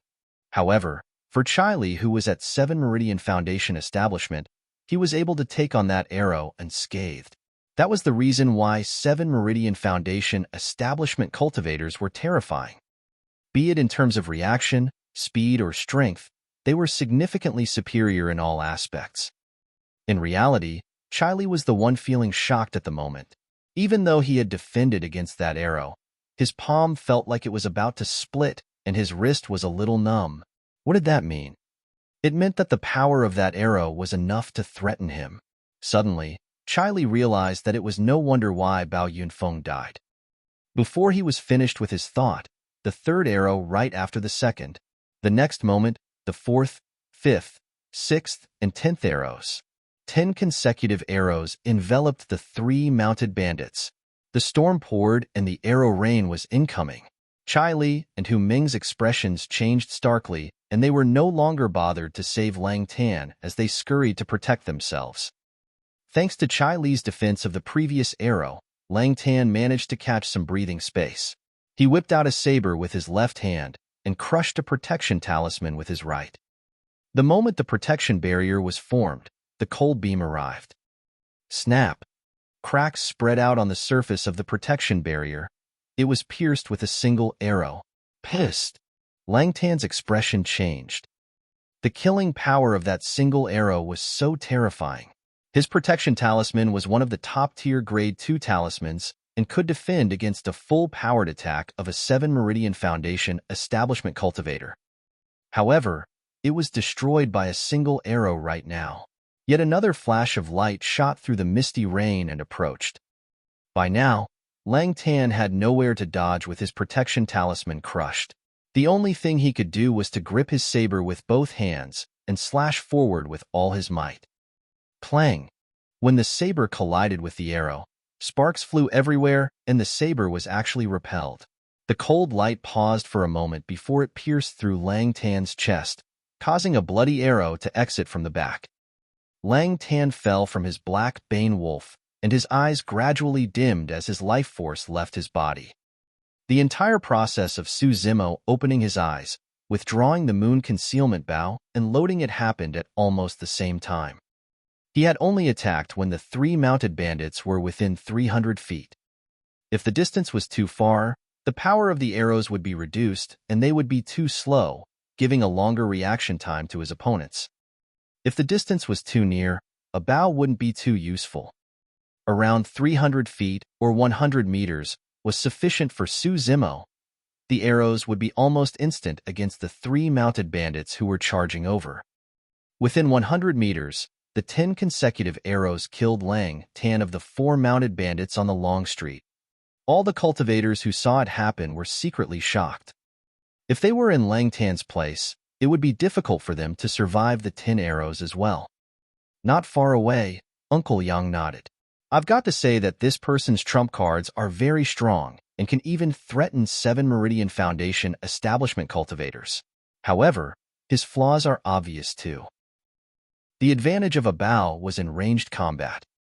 At melee distance, a bow was nothing but a burden.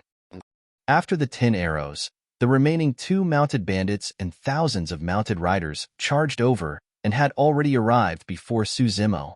Even if Suzimo was in possession of a Khanate bow, it would be useless given such proximity, let alone the fact that the moon concealment bow was only a quasi-Khanate spirit weapon. Next up was melee combat. The slightest mistake could lead to a decapitation. Die! Hu Meng was the first to arrive as he wielded a massive copper spear with a face on its tip and shone with 4 spirit patterns in his hands. It looked like it weighed 5 tons as Hu Meng swung it towards Suzimo. The copper spear was so powerful that rain could not even fall through its arc of attack. Look, it's a 7 Meridian Foundation Establishment Cultivator. Hu Meng has also advanced to 7 Meridian Foundation Establishment. 7 spirit meridians shone on the surface of Hu Meng's body. The remaining 2 of the 4 mounted bandits were both at 7 Meridian Foundation Establishment. Uncle Liang sighed. That Suzimo is unlucky. A single 7 Meridian Foundation Establishment Cultivator is more than enough to kill him. To think that even Hu Meng has advanced to 7 Meridian Foundation Establishment. Standing behind Tang Yu was a man with a haughty expression. He crossed his arms and sneered. 15 minutes? He's not going to even last 10 breaths. That's not for sure, Tang Yu frowned. Xiaoning looked intently at the battlefield with slightly shivering arms, revealing the nervousness she felt. Sensing her emotions, Tang Yu glanced sideways and held Xiaoning's palm, nudging it slightly to comfort the latter. Xiaoning took a deep breath of air and gradually composed herself. Clang! The moment Hu Meng struck, Suzimo put away his moon concealment bow and withdrew a gigantic blood-red saber from his storage bag. Blood Quencher arrived with a torrential killing intent. Ooh, ooh. The bronze spear was considered as a special weapon. While it wasn't mobile, its advantage was in its might. Furthermore, the features on its face were extremely lifelike, resembling an enraged Vajra with formidable might that rattled one's heart. During a fight, cultivators will tend to meet one another's gaze every now and then. As long as they were slightly distracted and lost focus in their strength, they would practically be smashed to a pulp, without even a corpse left. Suzimo was churning his bloodline and using his full might for each of the 10 consecutive arrows. Otherwise, he couldn't have killed one of the 3 mounted bandits head-on as well. But right now, Hu Meng had rushed over. This was the time when Suzimo had just exhausted his strength and had yet to recover. All he could do was raise Blood Quencher to defend it in front of himself passively. Clang! An ear-piercing sound of metal clashing echoed when the copper spear collided against Blood Quencher. Suzimo's body trembled and he staggered 3 steps back. Right after, Chiley did not give Suzimo any breathing room and charged over on the black feather dole that he was riding on. He slashed his saber horizontally, aimed at Suzimo's throat. Suzimo raised his saber to defend once more. Clang! Once again, Suzimo's body shook as though he was struck by an irresistible force. His body retreated and his feet dug through the ground, opening up 2 ravines that were filled with rainwater instantly. The difference in strength is too great. He's not a match for them at all. That's right. That person is going to die instantly once the 1,000-odd cultivators strike. I reckon that his internal organs are probably ruptured after receiving 2 blows from Chiley and Hu Meng. He's probably putting on a strong front. Both sides had only exchanged a few blows, but it was enough to give many hints about the situation. Suzimo was indeed disadvantaged on the surface. However, in reality, it was only because his energy had run out due to the consecutive arrows. His enemies had merely seized the opportunity while he was weak to strike, creating that false appearance of an advantage. In fact, the moment he received the second attack from Chiley, Suzimo's killing intent had already surged. He almost could not contain the demonic chi in his body and wanted to retaliate by bursting forth with his power of blood chi.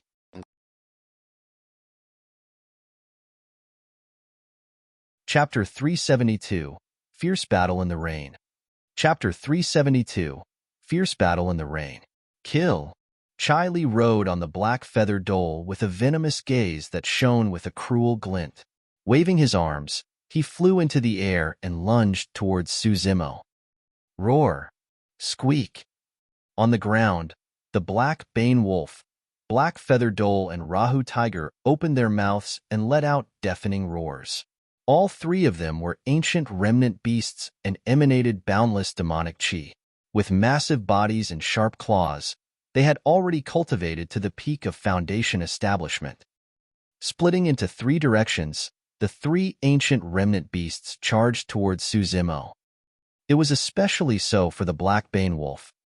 After witnessing its owner shot to death by this green-robed cultivator, the only thing it wanted to do right now was to rip this man's throat into pieces. In midair, Chiley wielded his saber and descended from the skies, along with Hu Ming and his copper spear. The 1,000-odd desperados had already charged forward, surrounding the place completely and leaving Suzimo with no room to escape. Kill! Kill! Kill! The desperados chanted furiously and attacked. Some of them summoned flying swords, some of them released spirit arts, and others wielded sabers and axes. When they saw that, the spectators shook their heads and sighed to themselves. Even legacy disciples of factions such as Glass Palace and Malevolent Earth Sect would not be able to escape an attack as such unscathed, let alone a 5-Meridian Foundation establishment cultivator such as Suzimo. Tang Yu's gaze was burning and fixed on Suzimo the entire time. To her surprise, she could not spot the slightest bit of panic or fear on Suzimo's face. In fact, there was a vague trace of excitement in those bright eyes of his. Suzimo's lips were curled slightly, showing a faint smirk. He was smiling. What sort of a person is he? Tang Yu frowned slightly. She truly could not understand how Suzimo could smile in such a deadly situation. Ha! Ha! Ha! Suddenly, Suzimo laughed into the skies, enunciating 3 resounding syllables. After his laugh, the rain around him seemed to be repelled by an invisible force as they spilled outwards. The surrounding desperados were shocked. The voice seemed to be rattling their minds, causing their visions to blur. Everyone's hands trembled. At that moment, Suzimo's eyes lit up and his figure flashed. Before Chiley and Hu Ming descended, he charged towards the 3 ancient remnant beasts. In that pouring rain, Suzimo left behind a series of afterimages that lingered for a brief moment before vanishing in the raindrops. Even 3 beasts are thinking of taking my life? Roaring into laughter, Suzimo did not hold back the disdain in his eyes as his bloodline churned, letting out the sound of tsunami, thunder, and tigers and leopards that caused one to shiver. Against the 3 incoming ancient remnant beasts, Suzimo slashed in reverse. The gigantic saber's blood beam expanded, engulfing the Rahu tiger and black feather dhole within it. Right after, Suzimo strode forward and slammed down, using his left fist as a seal and punching onto the black Bane wolf's head. The black Bane wolf's eyes shone with violence, and it did not retreat nor dodge. Instead, it reached out at Suzimo's throat with its sharp claws. The black Bane wolf was much bigger than Suzimo in size. Under normal circumstances, before Suzimo could even punch the black Bane wolf, the latter's claws would have already ripped his throat apart. The black Bane wolf's eyes shone with excitement. It could visualize the human before it being shred by its claws. All of a sudden, a change occurred on the battlefield. The instant the black Bane wolf lunged forward, Suzimo's bones and tendons sounded together. His tendons expanded and contracted like a bowstring and echoed with vibrating sounds. Pang! Pang! Pang! Suzimo's arm expanded rapidly as he struck first, his fist transforming into a green-black seal that landed heavily onto the head of the black Bane wolf. The sound of bones cracking could be heard. Among the spirit demons, wolves were said to have bronze skulls and iron bones. In other words, the head of a wolf was the toughest part of its body. But right now, the head of the black Bane wolf, an ancient remnant beast, was crushed by a single punch from Suzimo. Its brain juice splattered as it gave a tragic shriek before dying on the spot. If the black Bane wolf was said to have a skull made of bronze and iron bones, Suzimo's fist would be equivalent to a diamond that was indestructible and almighty. After killing the Black Bane Wolf with a single punch, the Black Feather Dhole and Rahu Tiger retreated against the sharpness of Blood Quencher. At this moment, the attacks of the other cultivators arrived. The two 7 Meridian Foundation establishment cultivators that posed the greatest threat to Su Zimo, Chai Li, and Hu Ming were charging forth once again with their respective weapons. A bloody battle had erupted completely. Clang, clang. Su Zimo slapped his storage bag and summoned 18 supreme-grade flying swords, conjuring the Candlelight Sword formation right away. This time round, the Candlelight Sword formation was not used offensively, but completely defensively. The attacks of the 1,000-odd desperados were too concentrated, and it was no longer possible to just rely on spirit perception. Cling, clang.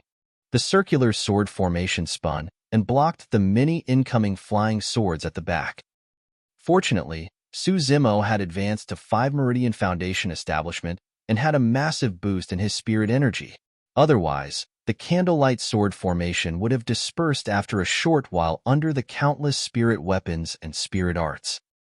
Swash! Su Zimo's figure flashed and he weaved between the concentrated attacks, dodging the strikes of Chai Li and Hu Ming. Barging right into the crowd, he wielded Blood Quencher and cleaved around him. Poof, poof, poof. Su Zimo did not know any saber techniques at all. However, his bloodline was extremely strong and his strength was unparalleled. Coupled with the sharpness and weight of Blood Quencher, he overwhelmed every single location he was at. The bodies of those cultivators could not withstand the blood beam of the saber. Anyone that Blood Quencher touched was sliced into half with fresh blood pouring everywhere. Even if there were cultivators who could barely withstand the might of Blood Quencher thanks to their own spirit weapons, they were sent flying by the tremendous force transmitted by the sharp blade and their organs were ruptured before they even landed. Clang, clang. Swinging Blood Quencher, Su Zimo clashed against Chai Li and Hu Ming head-on once more. This time round, Su Zimo did not budge a single step. His bloodline seemed to be boiling as he howled and took a step forward, slashing twice. Clang, clang. Chai Li and Hu Ming's spirit energies churned rapidly in their dantians as they resisted Su Zimo's attacks. Their expressions did not change and the killing intent in their eyes merely intensified. Swoosh! An evil gust of wind blew. The Black Feather Dhole took advantage of the moment when Su Zimo was fighting Chai Li and Hu Ming to lunge forward, aiming for Su Zimo's back silently with its sharp claws. If the attack connected, Su Zimo's heart could be ripped out. Without even turning back, Su Zimo whipped backwards. His arm that was hard as a rock earlier on suddenly turned limp and flexible, like an elephant's trunk. With a swoosh, it struck the Black Feather Dhole on the head. Crack, crack, crack. In front of everyone, the Black Feather Dhole's head spun a few rounds around its neck before coming to a stop. Its neck was snapped completely and it died on the spot. Seizing that opportunity, the Rahu Tiger charged and bit towards Su Zimo's neck.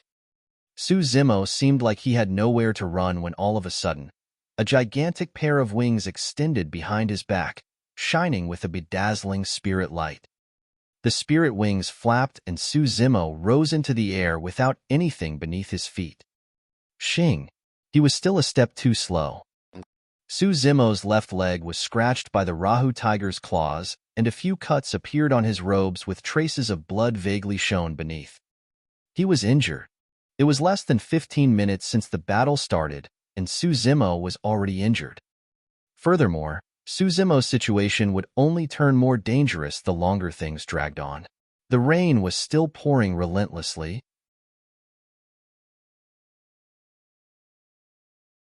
Chapter 373, Bloodstained Longstreet. Chapter 373, Bloodstained Longstreet. If any other cultivator received that attack, their legs might have been ripped off entirely. However, Su Zimo had an extremely strong physique.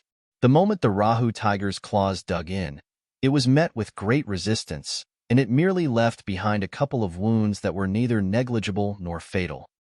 The muscles on Su Zimo's legs shifted and patched both sides of the wounds, stopping the blood flow immediately. The strength of his physique was not merely in terms of raw power. His regeneration capabilities that even ancient remnant beasts would covet was what made Su Zimo so strong in sustained fights. Smacking his lips, Su Zimo's eyes had no trace of fear and were instead shining with fervor. The spirit wings flapped and Su Zimo's speed was at a maximum. Turning into a streak of light, he shot into the crowd and waved Blood Quencher, causing blood to spray all over the place. Cling, clang. Countless spirit weapons were shattered into pieces. Many figures fell onto the long street one after another, coughing out mouthful of blood with not much longer to live. Swoosh!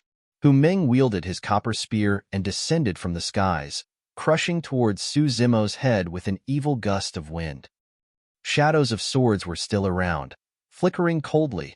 Su Zimo had not much room to dodge at all. He could only rely on the spinning candlelight sword formation to guard his surroundings. Taking a deep breath of air, Su Zimo turned around sharply and slashed upwards. Clang! The sound of metal clanging echoed deafeningly. Even the many desperados in the surroundings felt their ears hurt from the sound, let alone Su Zimo, who was in the center of everything.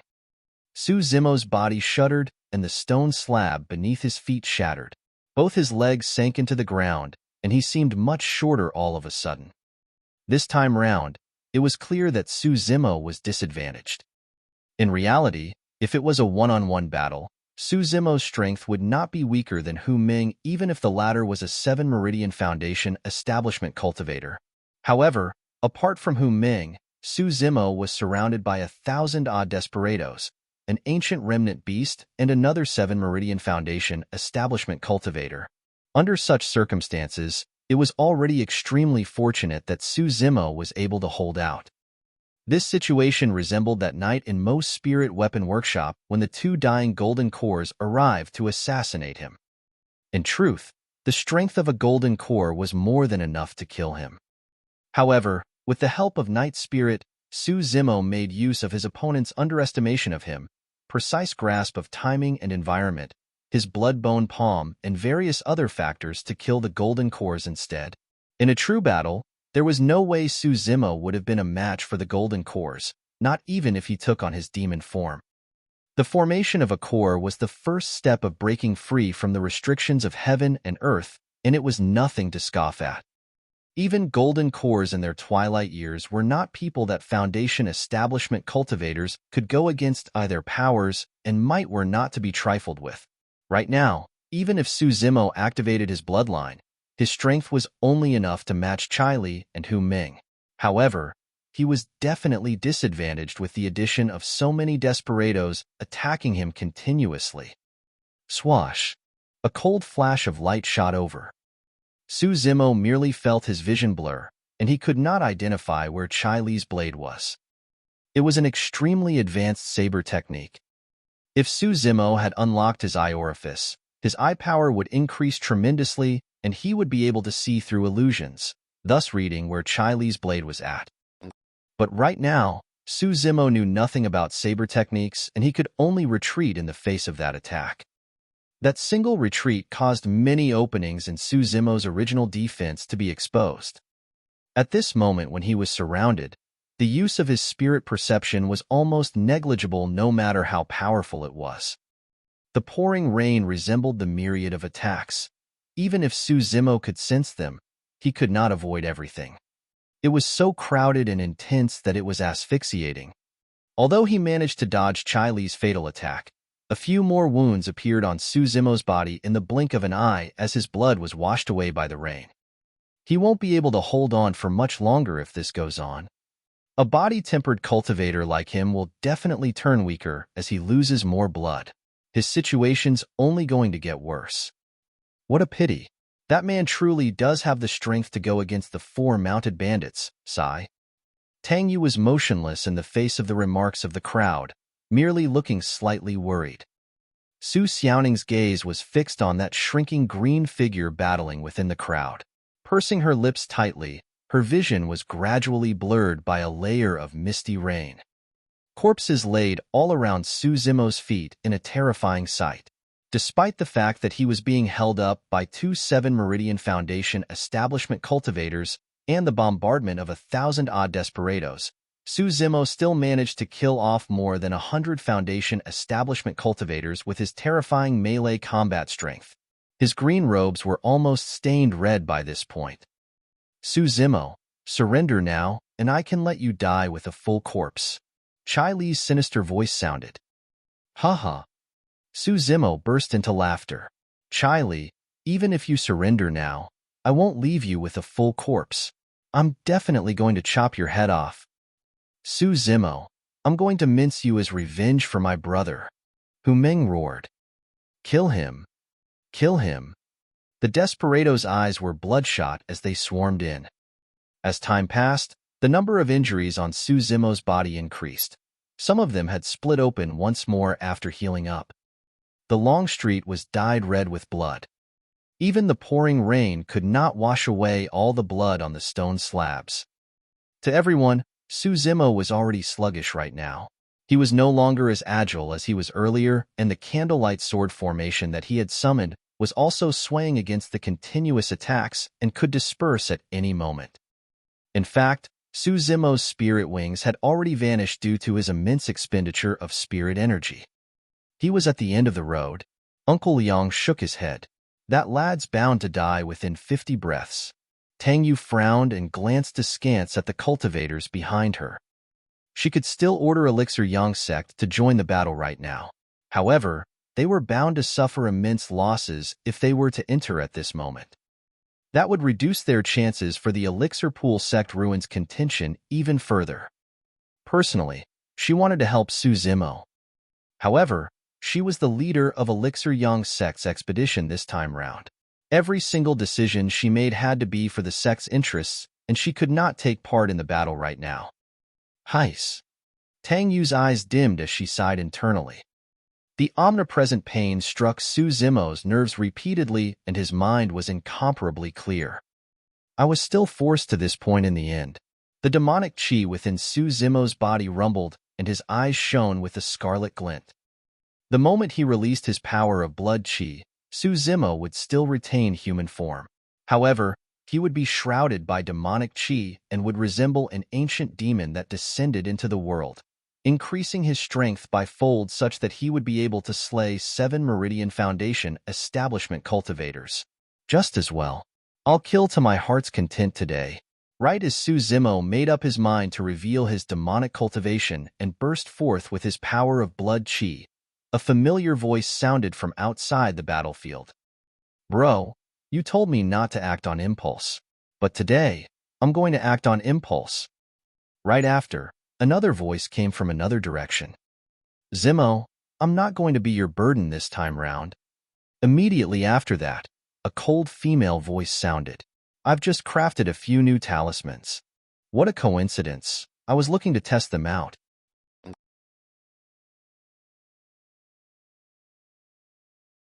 Chapter 374, Fighting Shoulder to Shoulder. Chapter 374, Fighting Shoulder to Shoulder. Upon hearing the 3 familiar voices, Su Zimo's eyes shone brightly. It's them? Tang Yu was slightly shocked.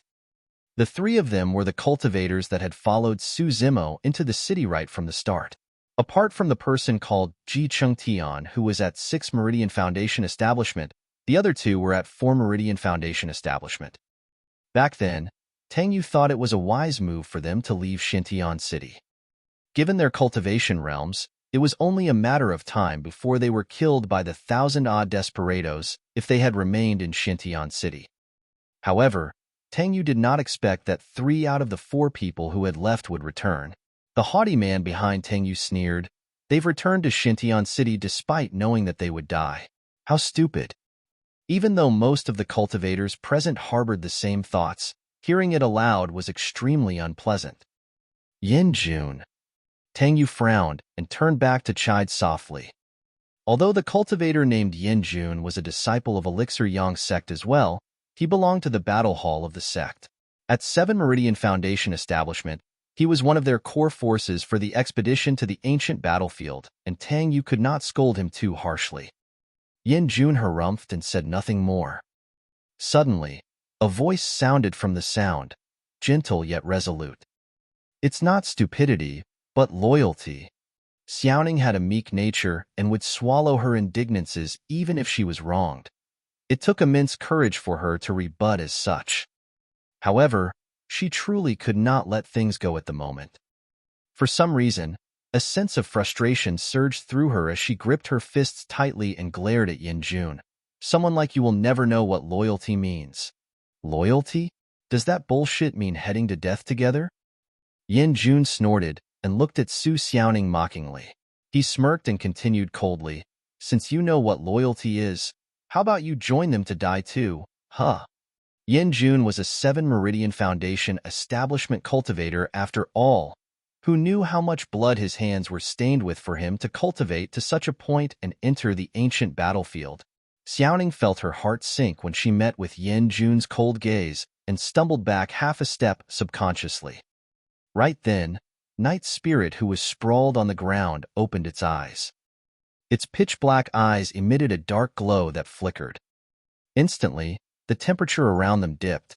All the cultivators present, including Uncle Yang, felt a chilling intent that sent shivers down their spines, as though they were targeted by some ancient and violent being that could rip them apart at any moment. Uncle Yang's heart skipped a beat. Yin Jun, who was initially haughty and fiery, felt his hair stand on end. An unprecedented shadow of death enveloped him, making him feel cold. Sensing Night Spirit's actions, Xiaoning hurriedly reached out and patted Night Spirit on its head with her petite hands, gesturing for it to not act recklessly. After all, Elixir Yang Sect was the only possibility within Xintian City that might back Su Zimo up. If Night Spirit were to kill Yin Jun, it would be equivalent to pitting Elixir Yang Sect against Su Zimo. Night Spirit closed its eyes once more. Instantly, the surrounding chill vanished. It was as though everything everyone had felt earlier was merely an illusion. Many cultivators were confused and exchanged glances with lingering fear. Only a few people had noticed Night Spirit's actions earlier on. Uncle Yang took a deep, meaningful glance at Night Spirit. Yin Jun shuddered and looked around, only heaving a sigh of relief and looked more relaxed after discovering nothing. On the long street. Senior Brother Ji? Sister Longro? Little Fatty's eyes were filled with surprise when he caught sight of Ji Qingtian, who was flapping with ethereal wings, and Long Ro, who was charging in from another direction. It was the same reaction for Ji Qingtian and Long Ro. This was a battle which they would most likely die, and no one could make the decisions for anyone else. None of them knew what the others thought and did not want to pressurize anyone else. That was the reason why they parted ways after leaving Xintian City. But now, they had all returned telepathically to Xintian City and chose to fight alongside Su Zimo. This was chemistry. Wielding a gigantic axe that shone with 4 spirit lights, Little Fatty charged into the crowd and chopped wildly in front of him. 6 spirit meridians shone on Little Fatty's rotund body.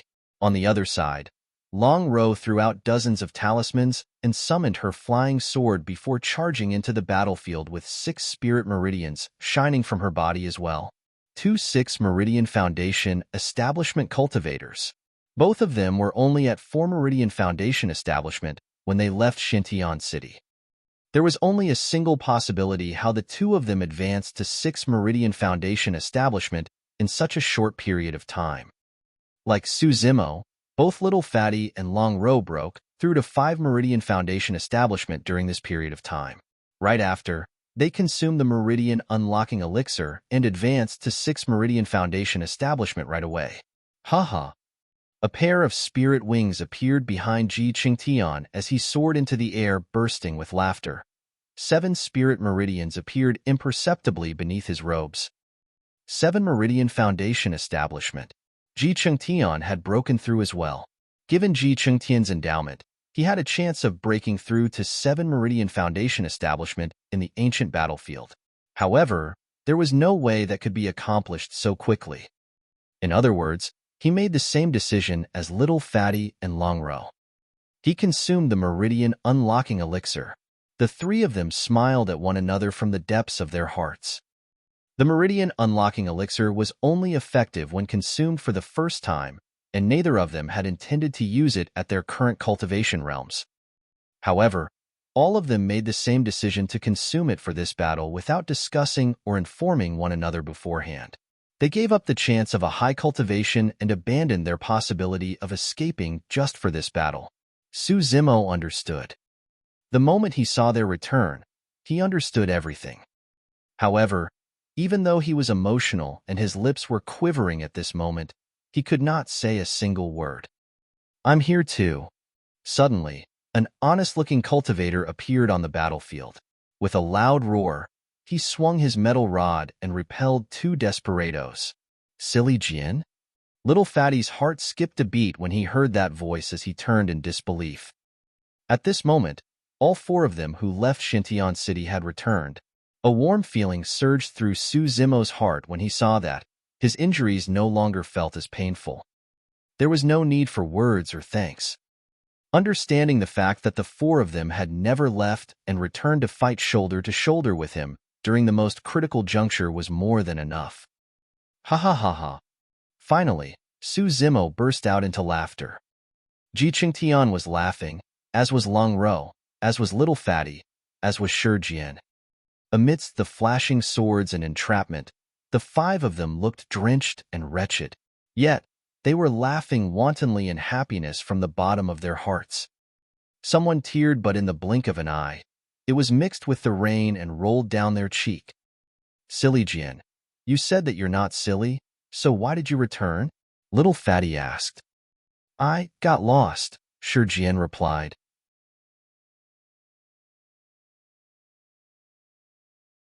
Chapter 375. Stripped of their title. Chapter 375. Stripped of their title? "Bro, there's no way you're going to chase us away now." Little Fatty burst into laughter. By now, Little Fatty, Shi Jian, and Long Ro were already in the battlefield and were surrounded. Even if they wanted to retreat, there was no way for them to do so unless they wiped the desperados out. Even though Little Fatty, Long Ro, and Shi Jian were at 6 Meridian Foundation establishment, their strength were similar to the desperados around them. It was especially so for Little Fatty and Long Ro, who had just advanced to 6 Meridian Foundation establishment. Their roots were not stable yet, and they could not compare to the other 6 Meridian Foundation establishment cultivators in terms of strength. The moment the 3 of them entered the battlefield, they were surrounded. Thankfully, Ji Qingtian was at 7 Meridian Foundation establishment and could maneuver the battlefield with ease due to ethereal wings. Through his skillful mastery of sword-wielding, he helped the 3 of them resolve multiple crises. The 4 of them were gradually gathered. There were a few times when Ji Qingtian wanted to break out of the entrapment to assist Su Zimo. However, Shi Jian and the others would be in immediate danger the moment he was slightly distracted. Nobody would be able to imagine the terror of being attacked by hundreds of fanatic desperados unless they experienced it personally. From all directions, the attacks fell like torrential rain relentlessly. That Ji Qingtian has just advanced to 7 Meridian Foundation establishment and is unable to use his full potential just yet. He's still weaker after all. That's right, even ants can kill an elephant in numbers. The return of those 4 isn't going to affect the situation much. They are merely delaying their deaths. Many cultivators discussed. Even though Ji Qingtian and the others had returned to the battlefield and changed the situation, no one thought highly of them. After all, the numbers were still stacked against Su Zimo's group. However, everyone's impression towards Ji Qingtian and the others changed with time. Huddled together, Ji Qingtian, Long Ro, Little Fatty, and Shi Jian formed a triangular formation. As the strongest one, Ji Qingtian took one corner. As a talisman master, Long Ro had a seemingly infinite number of talismans in her storage bag. Furthermore, her fighting strength was strong as she decked out endless offensive, defensive, and support-type talismans. As such, she took on another corner. Little Fatty and Shi Jian joined hands and formed the final corner. Their triangle formation was extremely stable and unyielding. With no obvious openings and constant changes, their chemistry was flawless and they managed to withstand the rushes of hundreds of desperados. On the contrary, there were desperados getting injured and dying all around the 4 of them. Su Zimo had led them to this place from the borders of the ancient battlefield, and they had been through way too many battles and dangerous situations. Their journey had been arduous and filled with killing. This was a formation they were all too familiar with. Head over there and kill the 4 of them, Chai commanded swiftly. Before long, he and Hu Ming were the only ones left in front of Su Zimo. The appearance of Ji Chengtian and the others had successfully lifted Su Zimo's burden by attracting the remaining desperados. At this point, a change had finally happened in the situation where the 4 mounted bandits faction was firmly supposed to win. The outcome of this battle was starting to turn obscure. Or rather, even if the 4 mounted bandits won, it would be a tragic victory and they would lose the strength to contend for the Elixir Pool Sect ruins with the other factions. Hu Ming stood on the long street and looked at Su Zimo, who was filled with blood with a deep hint of shock in his eyes. He truly could not imagine how this person was able to hold out to now with so many injuries. If he was in that situation, he might have died long ago. Su Zimo, you're at the end of the road now. You have at least 30 wounds on your body, and you'll die just by bleeding. Stop struggling. Chai Li's voice was cold as he glared at Su Zimo keenly. As long as Su Zimo revealed an opening, Chai Li would strike and land a fatal blow. However, he was disappointed. Su Zimo's expression was calm as usual, and there were no signs of fatigue on that elegant face of his. It was merely paler than before. The fighting intent in his eyes intensified and burned, even shimmering with a glint of excitement. Chai Li felt a little nervous instead. The 4 mounted bandits shall be stripped of their title today. Su Zimo smiled with a fervent killing intent. Clang, clang. Blood quencher rang, and the sound of metal clashing echoed all over the place. Roaring into the skies, Su Zimo strode forward and swung the massive sword, enveloping Chai Li and Hu Ming in his arc. With a torrential aura, there was no way he resembled someone that was injured. Clang, clang. Blood quencher collided with the copper spear and saber as sparks flew while a deafening screech resounded. It was clear despite the rumbling thunder. Chai Li and Hu Ming shuddered and stumbled back half a step. This was the first time the 2 of them were forced back since the start of the battle. Again. Su Zimo burst into laughter and strode forward. With a bang, a gigantic ravine formed on the ground as the stone slabs on both sides were knocked up. Making an arc in midair, the blood beam of Blood Quencher intensified and descended upon the 2 of their heads. With nowhere to run, Chai Li and Hu Ming could only face it head-on again. Thud, thud, thud. The 2 of them retreated once more with pale expressions. Suddenly, a layer of fear shrouded Chai Li and Hu Ming's hearts. The commotion caused by the battle was too great. The number of cultivators gathered increased, and the major factions of Xintian City were alerted as well. Successors of Puppet Sect and Thousand Crane Sect arrived, watching the tragic battlefield on the long street with slight expressions. East side of Xintian City. A luxuriously robed man stood in front of a mansion. Hands behind his back, he looked into the skies with a narrowed gaze. His eyes were clear, resembling glass. Senior Brother Pei, a cultivator of Glass Palace, sped over in the rain. Arriving in front of the luxuriously robed man, he greeted with cupped fists. The 4 mounted bandits have returned, and there's a massive battle on the long street. Victory is undecided for now. The luxuriously robed man was distracted and his eyes were dazed, as though he had heard nothing. A moment later, his expression changed as he turned slowly, frowning towards the Glass Palace cultivator. Undecided? Yes. The Glass Palace cultivator nodded. Lang Tan of the 4 mounted bandits was shot to death by Su Zimo right away. That person has a perfect spirit weapon in his possession and is extremely strong in melee combat. Thereafter, 4 people arrived and helped Su Zimo on the battlefield. Until now, the outcome is unclear. Su Zimo is fighting with the 2 7 Meridian Foundation establishment cultivators, Chai Li and Hu Ming, and it's hard to tell who is stronger. 5 of them managed to survive the mass attacks of 1,000-odd desperados up till now. And he's even holding his ground against 2 7 Meridian Foundation establishment cultivators. Interesting, interesting. The luxuriously robed man lowered his head and gazed at his long, slender fingers while murmuring. A moment later, his eyes shimmered as though he made up his mind about something, saying suddenly, "Get some men to accompany me to take a look." Understood. At the same time, in a palace at the west side of the city, a malevolent Earth Sect cultivator strode over briskly and knelt down in front of a blood-robed cultivator, reporting with a lowered head, "Fiend air, the 4 mounted bandits have suffered massive casualties in the battle on the long street. Su Zimo is not dead yet, and the battle is still raging on with an undecided outcome."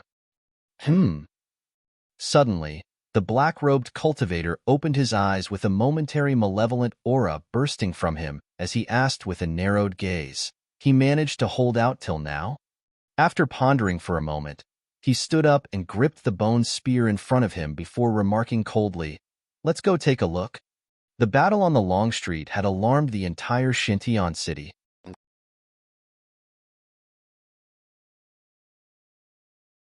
Chapter 376, Wrath of Thunder. Chapter 376, Wrath of Thunder. Dark clouds interweaved with occasional flashes of lightning, streaking through the heavens like electric pythons.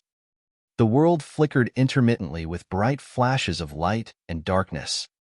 Shadows filled the long street. The battle continued relentlessly and tragically. All the cultivators of both factions were already at the limits of their strength. Ji Chengtian and the other 3 were filled with injuries. While the triangle formation was still surviving, it was not going to last for much longer. On the other side of the battlefield, Su Zimo grew fiercer the longer the fight dragged on. He had managed to hold out till now thanks to his robust bloodline and terrifying physique, suppressing both Chai Li and Hu Ming instead. The situation was still undecided. Whichever side of the battlefield came out victorious first would affect the outcome of the entire situation. For Su Zimo, it was easy if he wanted to win this battle. He had a final trump card: demon form. After taking on his demon form, the 2 7 Meridian Foundation establishment cultivators before him would be dead for sure. However, if he did that, he would not only become the mass target and face immense difficulties advancing in the ancient battlefield. Even if he returned to Tianhuang mainland, he would have to live an ignoble existence. Even Ethereal Peak would not want to retain an anomaly like him. Unless he had no other choice, Su Zimo did not want to take that option. As the leader of the 4 mounted bandits, Chai Li also recognized the circumstances and declared loudly, "Factions that are watching out there, as long as you're willing to help us kill the 5 of them, we swear that we'll assist you guys in the Elixir Pool Sect Ruins contention." "That's right," Hu Ming shouted as well. "We will be immensely grateful to the cultivators that are on our side. If anyone manages to kill Su Zimo, I'll offer a Meridian unlocking elixir as thanks." The moment he said that, an uproar broke out. Initially, the factions and cultivators were merely here to watch the show, but now, some of them were tempted. "Look, Pei Chunyu of Glass Palace has arrived with his men." There, the fiend heir of malevolent Earth Sect, Shuiyang, has arrived as well. The gathering of multiple top factions on the long street of Xintian City added an additional layer of complexity to the situation. Su Zimo's eyes shone murderously when he sensed the commotion around him. He had to end this battle as quickly as possible. Otherwise, there was a high chance that the 5 of them would end up as sacrificial offerings for the contention between the top factions. Other than taking on his demon form, what other methods did he have that could slay the 2 7 Meridian Foundation establishment cultivators as soon as possible? Su Zimo thought fervently. All of a sudden, a thick thunderbolt landed on the long street, opening up a huge, charred pit that flickered with lightning. This was the might of the universe that no one could go against. The rumbling of thunder was only heard a moment later at the edge of the horizon. Suddenly, a thought flashed through Su Zimo's mind. Without hesitation, he strode forward and the stone slab beneath his feet exploded, shooting gravel all over the place. The immense rebound caused him to soar into the air. Wielding Blood Quencher up high with both arms, he channeled the mental sutra of Void Thunder Manual and his blood churned with the rumbling of thunder, forming a harmony with the thunder in the skies. Bang! Boom! Boom! The sound of thunder intensified and arrived from the edge of the horizon in a terrifying manner, as though thousands of carriages were riding across the firmaments. Crackle! In the skies of Xintian City, endless lightning flashes and interweaved. In the blink of an eye, it resembled a sea of lightning that shone with a divine light. In the face of that sea of lightning, Su Zimo's leap attracted everyone's gazes. At that moment, he was in the midst of the sea of lightning with a torrential aura, resembling the only true god in the universe that was unparalleled. Snap! A thick blue thunderbolt descended and struck Bloodquencher. Lightning coiled all around that grisly red blade like countless small snakes climbing in a frightening manner. Take my slash. Su Zimo's holler was like thunder that boomed everywhere. Bathed in lightning, Su Zimo swung Bloodquencher that was shining brightly with lightning and descended from the skies, encompassing Chai Li and Hu Ming. That single slash possessed the might of the universe, and the power of thunder that struck was horrifying. Before the blade even arrived, Chai Li and Hu Ming were already scared out of their wits. How could any human defend against that slash? That was clearly the wrath of thunder. Ah! With nowhere to run, Hu Ming could only yell. He bit the tip of his tongue gently and spat out a mouthful of blood on the eyes of the face on his copper spear. The eyes of the face shone with two blood beams, and its body lit up with a sacred radiance. Gritting his teeth, Hu Ming raised his copper spear and welcomed the incoming Bloodquencher. Boom! The weapons collided resoundingly as though the entire world shook for that brief moment. Hu Ming seemed to have turned shorter as a gigantic crack appeared beneath his feet. After a moment, his body shuddered and he was wrapped with the power of thunder. Spitting out a mouthful of blood with dimmed eyes, he was sent flying. The copper spear was also repelled by Bloodquencher and smashed against Hu Ming's chest heavily. The sound of bones cracking could be heard.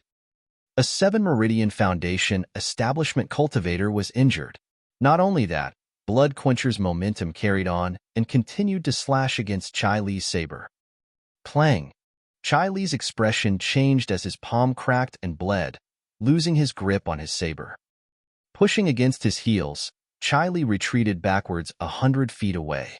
His face was pale and blood dripped from the corner of his mouth.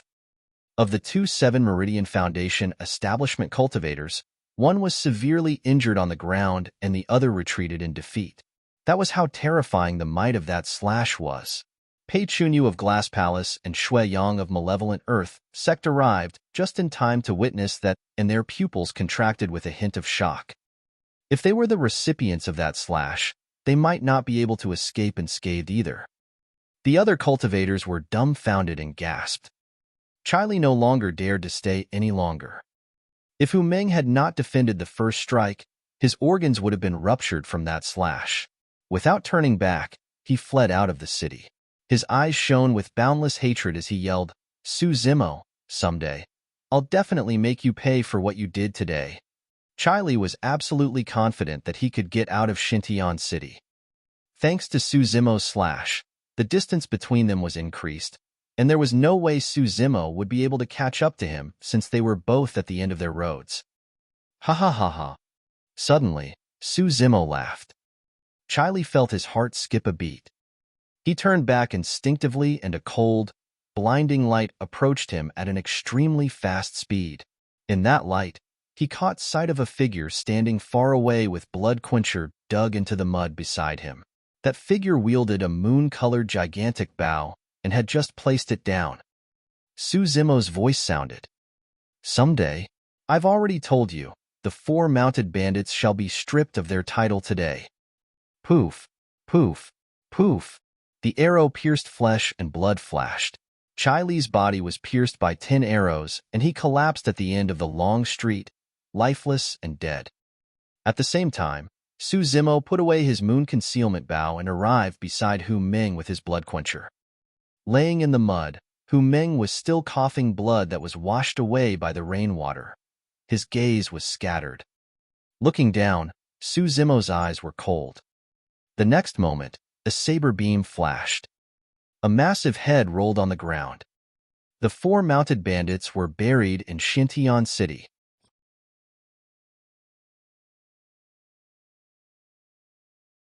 Chapter 377, Famous.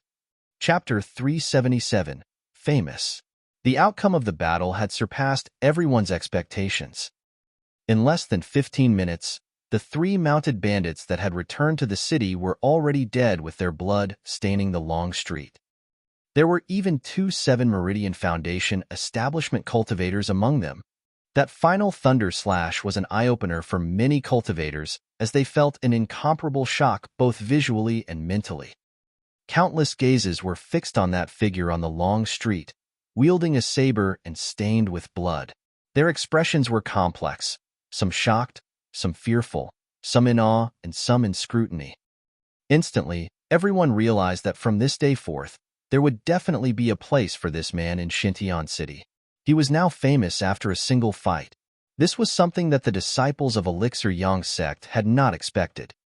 Tang was originally waiting for the prearranged timing to charge in with the cultivators under her charge and rescue Su Zimo's group.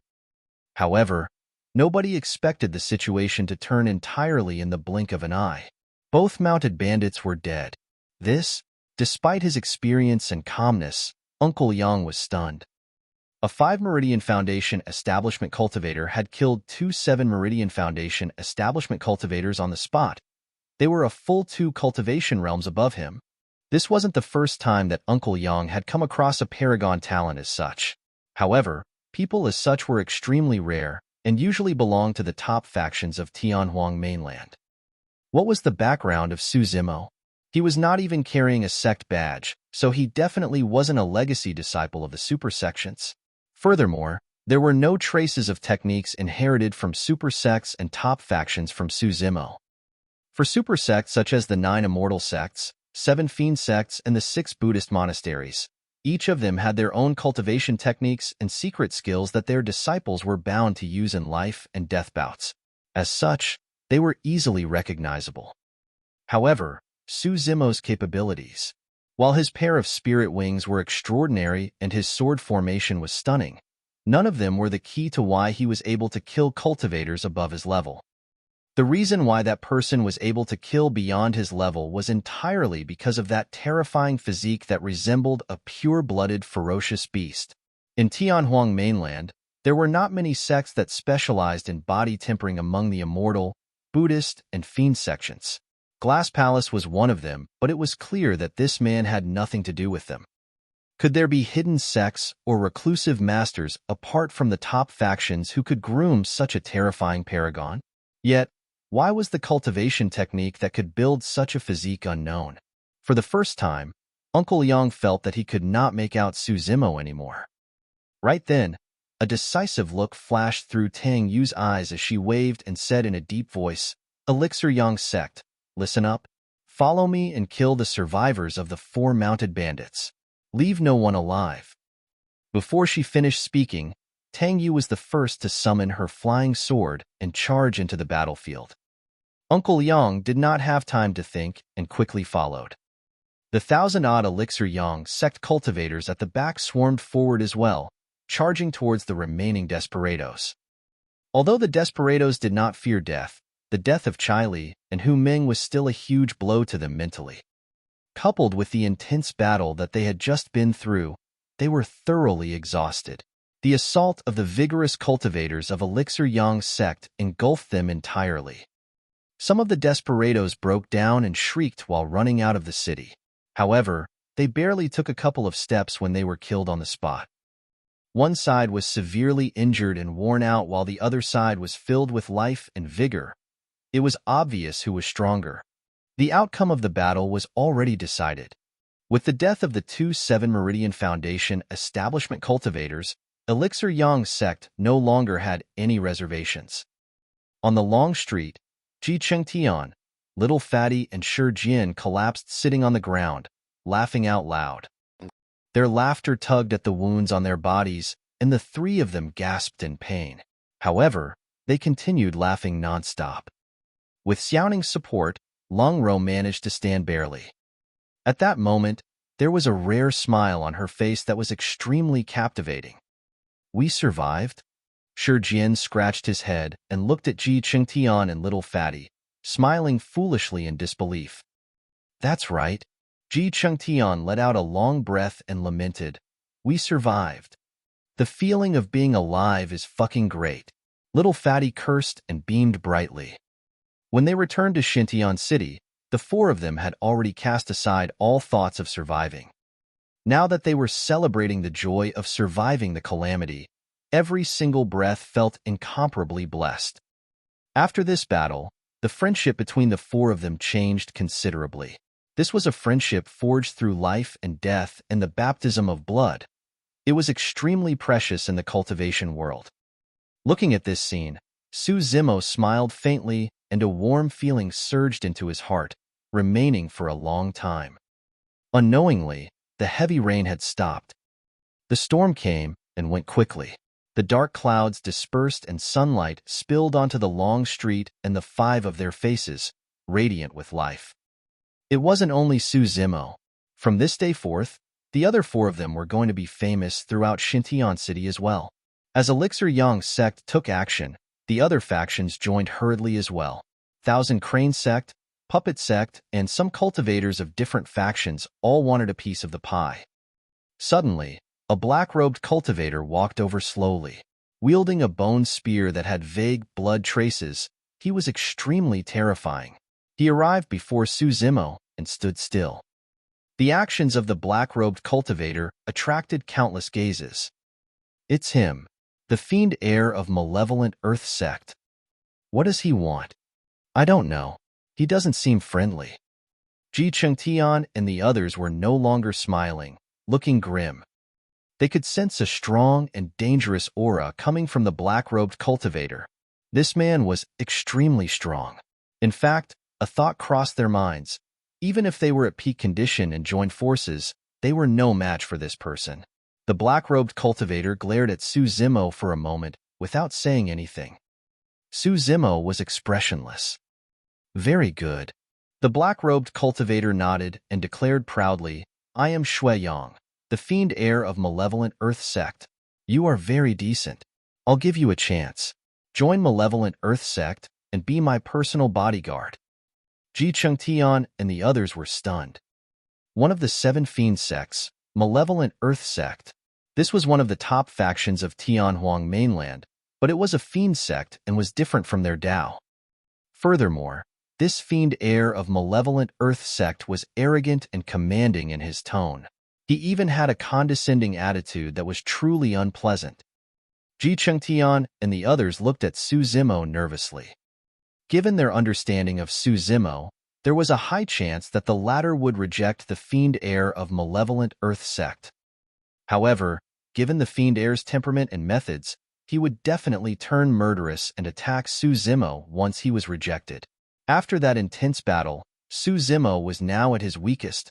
How could he be a match for the fiend heir of malevolent Earth Sect? Was he going to meet with another calamity after surviving a life and death battle? True enough. Su Zimo smirked. What's malevolent Earth Sect? I haven't heard of you guys. Also, fiend heir of malevolent Earth Sect? What the shit? What's so great about you? All the cultivators were shocked when they heard that. Many cultivators looked at Su Zimo as though they were looking at a dead man. In truth, Su Zimo was not spouting nonsense. Back then, a fiend heir of malevolent Earth Sect died in his hands. In the fiend sects, every cultivation realm could only have a single fiend heir. Therefore, if Su Zimo hadn't killed the previous fiend heir of malevolent Earth Sect, this Shui Yang would not have been able to get his current position.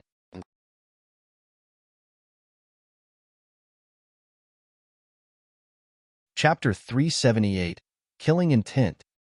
Chapter 378, Killing Intent. Shui Yang's expression darkened instantly. His gaze narrowed and the bone spear in his hands quivered like it was alive, giving off a malevolent aura that rattled one's heart. Suddenly, a chuckle came not far away. Shui Yang, you're so awesome. A luxuriously robed man strode over. He had beautiful features and his black hair was bundled up without any loose ends. Bearing crystal-clear eyes, he was flawless from head to toe. Shui Yang's expression was unchanged when he saw that man, but there was a hint of caution deep in his eyes. Glass Palace. I think that's the legacy disciple of Glass Palace, Pei Chunyu. So, that's him. It's said that he's at the peak of 7 Meridian Foundation establishment and is a step away from breaking through to 8 Meridian. He's just waiting to obtain a Meridian unlocking Elixir from the Elixir Pool Sect ruins. The crowd discussed.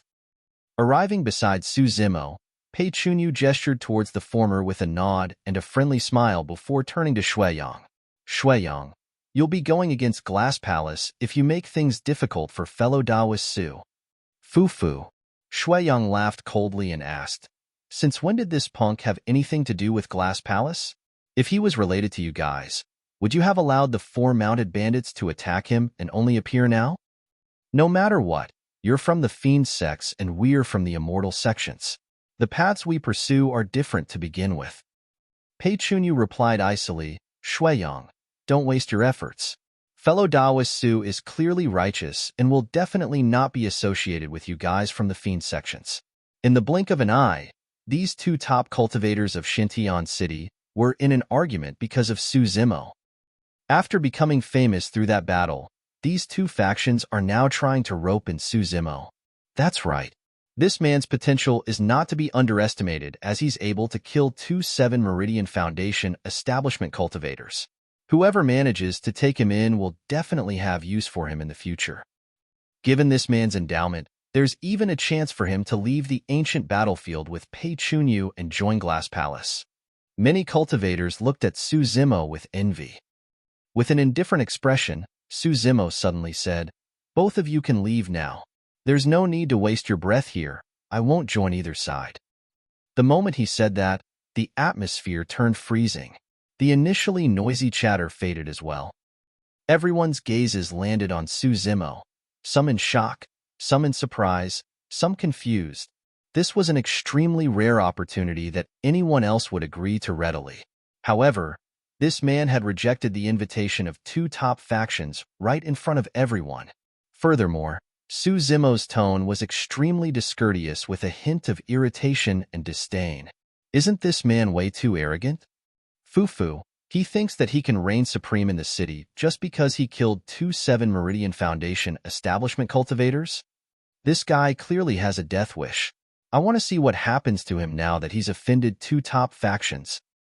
In reality, among the crowd, Ji Qingtian and the others were probably the only ones who could understand Su Zimo's mind. First, he had an agreement with Elixir Yang Sect. Second, be it Malevolent Earth Sect or Glass Palace, both of them merely wanted to recruit Su Zimo without giving anything in return. At this moment, the cultivators of Elixir Yang Sect were still trying their best to wipe out the survivors of the 4 mounted bandits. However, these 2 factions wanted to rope in Su Zimo without losing any resources at all. Most importantly, Ji Qingtian and the others could not sense the slightest bit of sincerity from both Pei Chunyu and Shuiyang. Although Pei Chunyu was polite, there was a condescending arrogance in his tone. This man looked down on Su Zimo from the bottom of his heart. Rather than an invitation, it was more like he was doing charity. If Ji Qingtian and the others could sense it, Su Zimo understood it even better. That was why he rejected them without second thought. Fufu, ha ha ha.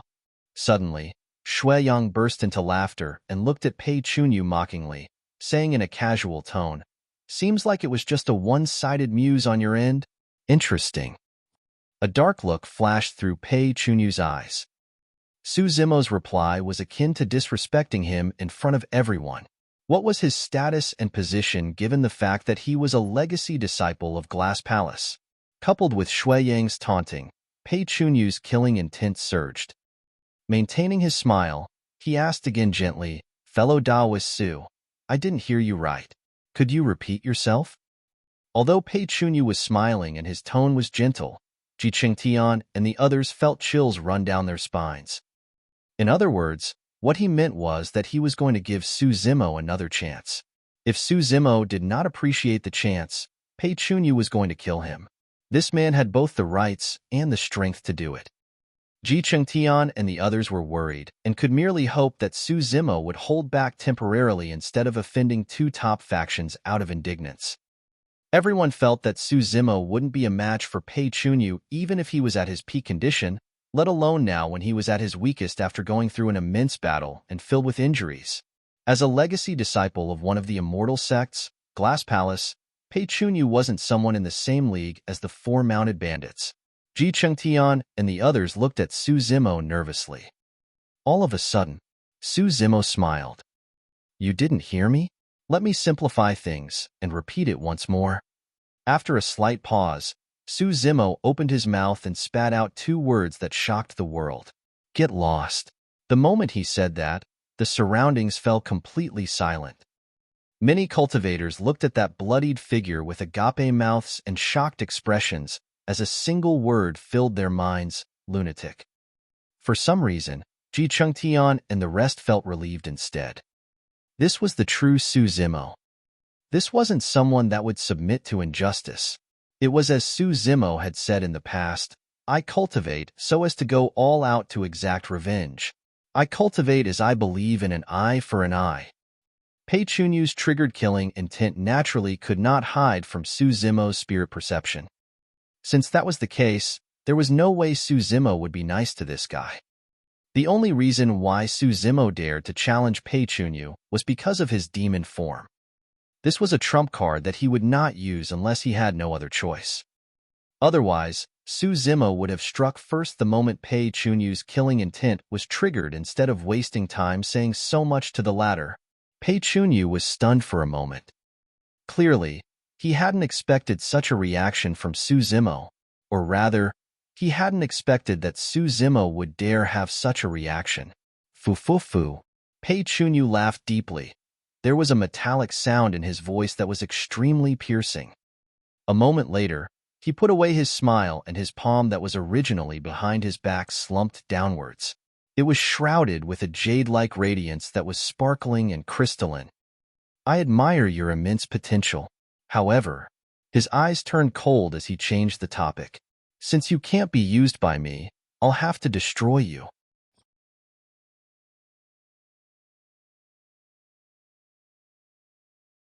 Chapter 379, Secret Loss. Chapter 379, Secret Loss. This person is under my protection.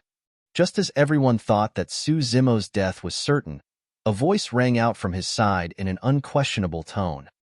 Not far away, a sword beam sped over. On it was a handsome man with eyes that resembled a painting. It was Tang from Elixir Sect who liked to dress up as a man. When everyone's attention was focused on Tang, an obscure glint flashed across Pei Chunyu's eyes as he gripped his fist suddenly and struck. The punch was aimed at Su Zimo's chest at an extremely fast speed.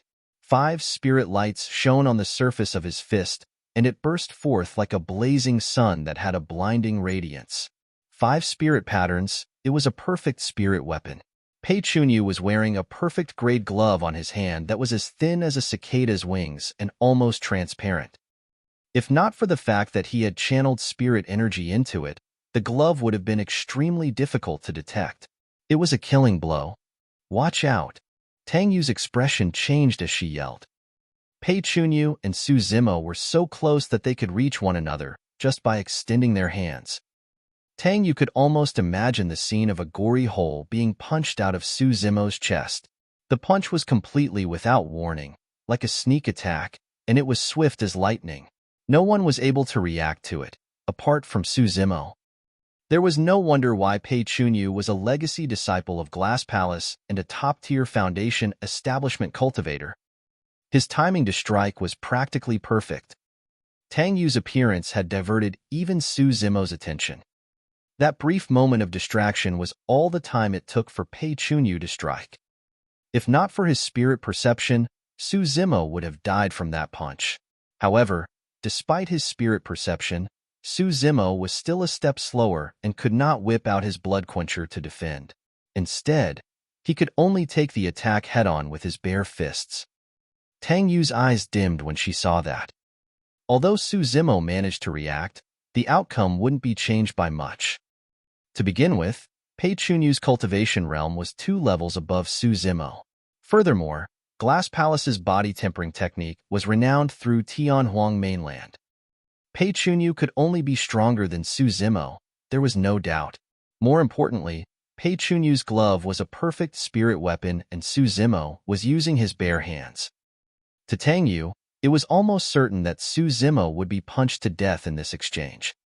If he was lucky and managed to survive, his arm would be crippled and that would diminish his combat strength, ending his cultivation path at this point. Bang! Their fists collided with a dull thud of defeat. The brilliance on the perfect spirit weapon vanished. Pei Chunyu did not move. Su Zimo's body shuddered, and he staggered back 3 steps before coming to a stop. Instinctively, he was in the stance of plow heaven stride for every single step and shifted his center of gravity, etching 3 deep footprints on the ground, shaking the earth. Su Zimo's fist was badly mutilated, revealing the bones within. However, those were not white, but blood-red bones. Everyone watched with agape mouths as their eyeballs nearly popped out in disbelief. He was not dead. His arm was not crippled either. His fist was merely bleeding and slightly injured. How was that possible? Even a superior-grade spirit weapon would be smashed into pieces against that punch. Yet, how was it possible that Su Zimo's bare body? All the cultivators were completely stunned. If they had not witnessed it personally, none of them would believe what just happened. The fiend heir of malevolent Earth Sect, Shuiyang, frowned slightly as he looked at Su Zimo's right hand thoughtfully. Pei Chunyu's pupils constricted as he retracted his hand without a trace and placed it behind his back. Hee. Suddenly, Su Zimo burst into laughter as he looked at the hand that Pei Chunyu retracted. Apart from him, no one else knew what happened at the exact moment of the clash. Although Su Zimo's physique was strong, there was definitely no way he could withstand the might of a perfect spirit weapon. At that moment, even if he took on demon form, Su Zimo's strength would only be raised by a level, and he wouldn't be able to defend against the perfect spirit weapon still. It was like when a child turned into an adult and had his strength increased by folds. However, his body wouldn't be able to withstand the sharpness of a blade still. But there was a part of Su Zimo's body that was very special. His right hand. His right hand was covered with flesh on the surface. However, the flesh wrapped a blood-bone palm of unknown origins that was indestructible. Even the sharpness of Blood Quencher couldn't sever it. During that exchange, Pei Chunyu's strength gained the upper hand, and he managed to knock Su Zimo 3 steps backwards. However, in reality, Su Zimo did not receive too much damage and merely suffered flesh wounds. As for Pei Chunyu, he suffered a secret loss and was in unbearable pain. Nobody noticed that Pei Chunyu's retracted hand was trembling under the cover of his robes. The feeling of punching a steel board wasn't one that was pleasant. In that short while, Tang Yu had already arrived and descended between the two of them with Uncle Yang close behind. Fellow Taoist Su, are you all right? Tang Yu was befuddled and looked at Su Zimo behind her. She could not help but ask in a hesitant tone. It's fine. Su Zimo nodded. Are you truly fine? Tang Yu withdrew an elixir from her storage bag and whispered, Don't force yourself. Are you injured internally? Take this elixir and stabilize your wounds first. Su Zimo smiled calmly and shook his head to reject. Pei Chunyu, what do you mean by that? Tang Yu spun around and questioned with a sharp gaze. I've already said that he's under the protection of Elixir Yang's sect, and yet you attacked him? Foo. Pei Chunyu scoffed lightly and replied in an indifferent tone. I was merely curious seeing how fellow Taoist Su has a strong physique and extraordinary melee combat strength. It was just a mere spar. Why are you so anxious, fellow Taoist Tang Yu? Spar? Tang Yu sneered. That punch was clearly out to take Su Zimo's life. Previously, he was chided and shamed by Su Zimo. Now that he had taken another secret loss, there was no way Pei Chunyu would give up. He would still look for more opportunities to kill Su Zimo here. The person before him, Tang Yu, was nothing to be fearful of. However, A hint of caution appeared in Pei Chunyu's eyes when he caught sight of the elderly man behind Tang Yu. Taking a deep breath of air, Pei Chunyu sighed internally. Now that Elixir Yang Sect was involved, it was unlikely that he would be able to kill Su Zimo today. Furthermore, the fiend heir of malevolent Earth Sect was watching coldly from the sidelines. This was not the right time to engage in a conflict with Elixir Yang Sect. Otherwise, malevolent Earth Sect might stand to gain from their disagreement. At that thought, Pei Chunyu cupped his fists towards Tang Yu and eyed Su Zimo deeply before saying with a fake smile, "Fellow Taoist, there's still a long way to go. There'll definitely be another chance for us to spar in the future." Pei Chunyu placed emphasis on the word spar. Smiling faintly, Su Zimo replied indifferently, "I'll take your dog life the next time we spar." Ha ha ha ha. Pei Chunyu threw his head back and roared into laughter. Good, good. I'll be waiting." With that, he flicked his robes and turned to leave along with the other Glass Palace cultivators. On the other side, Shuiyang followed suit. In the blink of an eye, two top factions in Xintian City disappeared completely, as if they never appeared. Ji Chengtian and the others heaved a sigh of relief. Unknowingly, all four of them were already drenched in cold sweat.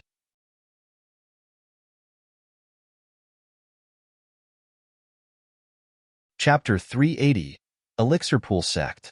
Chapter 380, Elixir Pool Sect. On the long street, the remaining desperados fled in all directions, unable to resist. They were no longer a threat. It was also fortunate that Tang Yu had returned. Otherwise, another bloody battle would definitely break out if Su Zimo took on demon form, and the consequences would be unimaginable after everything spiraled out of control. Tang Yu took out some elixirs from her storage bag and handed them to Ji Chengtian and the others. The four of them did not decline. Even though they also had healing elixirs in their storage bags, their effects were definitely not comparable to those from Elixir Yang Sect. When it was Su Zimo's turn, he merely took a glance and shook his head gently, choosing not to take them. "What's wrong?" Tang Yu asked confusedly. "Your injuries aren't minor, and these elixirs will help your recovery immensely. Don't worry, Elixir Yang Sect's elixirs are definitely the best in Tianhuang mainland." Tang Yu was not wrong. The elixirs she took out were all of decent quality at superior grade. However, Su Zimo stuck to a principle ever since he started cultivating. He would only consume perfect-grade elixirs. The reason was because perfect-grade elixirs had pure medicinal effects without any impurities. Su Zimo would not be tempted by supreme-grade elixirs, let alone those at superior grade. He smiled and declined politely without explaining. While Su Zimo seemed like he was severely injured in the battle with more than 30 wounds and blood covering him from head to toe, in reality, his foundation was unharmed. His organs were perfectly fine, as were his tendons and bones. In just a short while, Su Zimo's wounds were already starting to heal and had stopped bleeding. Given his terrifying regeneration capabilities, he could recover in just a few days.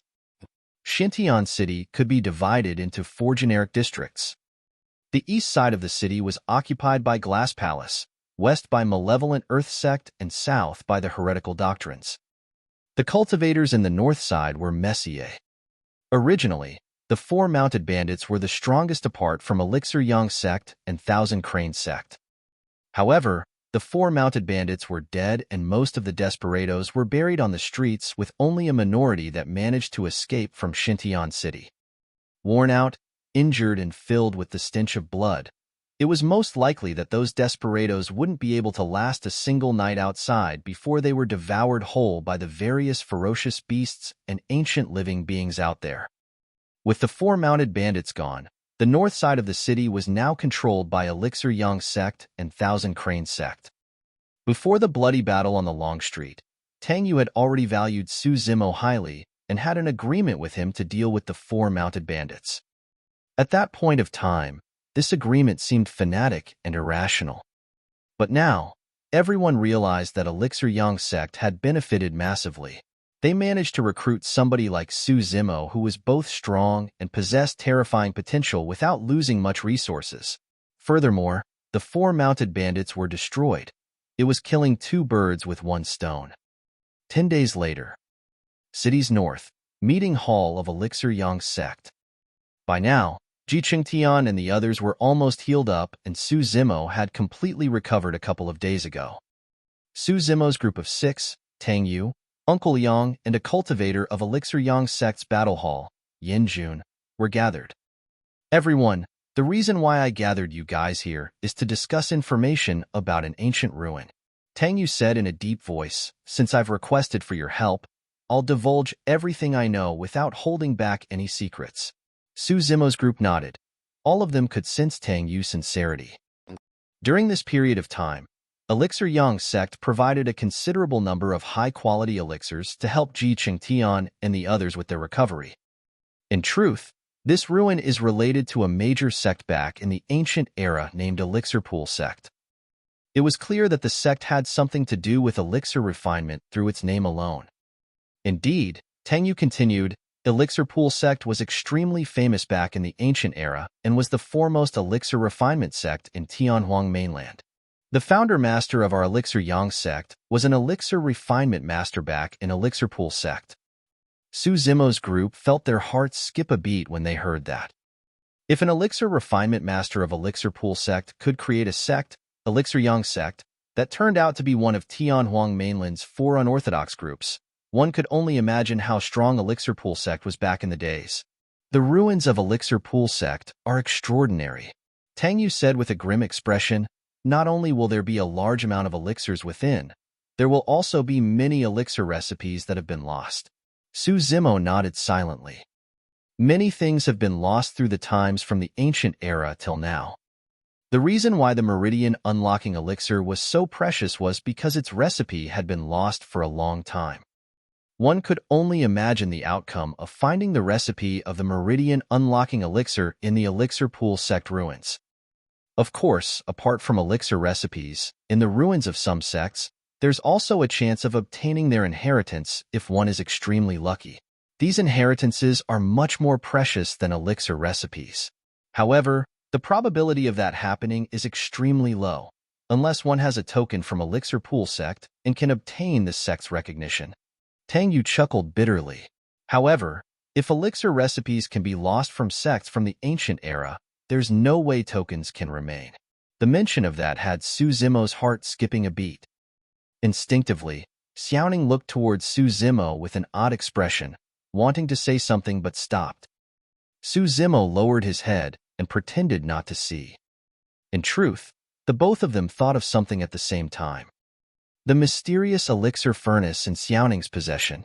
Ever since they entered the ancient battlefield, it had been giving off unusual reactions. That was also the reason why Su Zimo brought Xiaoning in this direction. Now that they knew more about the Elixir Pool Sect ruins, it was only natural that they would relate it to the elixir furnace. However, this was an extremely sensitive issue. A man's wealth was his own ruin by causing another's greed. Now that there were so many people, they would naturally attract trouble if it was revealed. Even Elixir Yang Sect might become a threat to them. Xiaoning was naive and revealed an abnormal reaction right away without thinking much about it. However, Su Zimo knew about the dangers of the cultivation world and did not meet with Xiaoning's gaze, merely shaking his head subtly. Smart as well, Xiaoning retracted her gaze and remained silent. Even so, someone noticed Xiaoning's reaction. The battle hall cultivator standing behind Tang Yu, Yin Jun, raised his brow and asked suddenly, "You seem like you have something to say about the inheritance of this sect, fellow Taoist Xiaoning?" It's nothing." Xiaoning panicked a little after being exposed. Tang Yu frowned slightly and suddenly said, "Xiaoning, did you want to ask if there's a recipe for elixirs that can extend one's lifespan in the Elixir Pool Sect?" "Yes, that's right." Xiaoning nodded hurriedly. With a gentle smile, Tang Yu said tenderly, "Don't worry. There's definitely a recipe for something like that in Elixir Pool Sect. However, we might not be able to get our hands on it. Something like that depends on fate." "Oh." Xiaoning nodded and replied. After Tang Yu's interruption, Yin Jun looked at Xiaoning with a confused expression and did not press on, merely assuming that he thought too much. Su Zimo raised his head and swept his head, glancing at Tang Yu subtly. At that moment, she was looking at him deeply. Her eyes shimmered like the surface of water, and she had a fake smile. What a powerful woman. Su Zimo sighed internally. Since Yin Jun discovered Xiaoning's abnormality, Tang Yu clearly did as well. Furthermore, it was obvious that she had diverted the topic out of goodwill to distract Yin Jun, doing Xiaoning a favor. The two of them exchanged glances with an understanding of one another without exposing anything.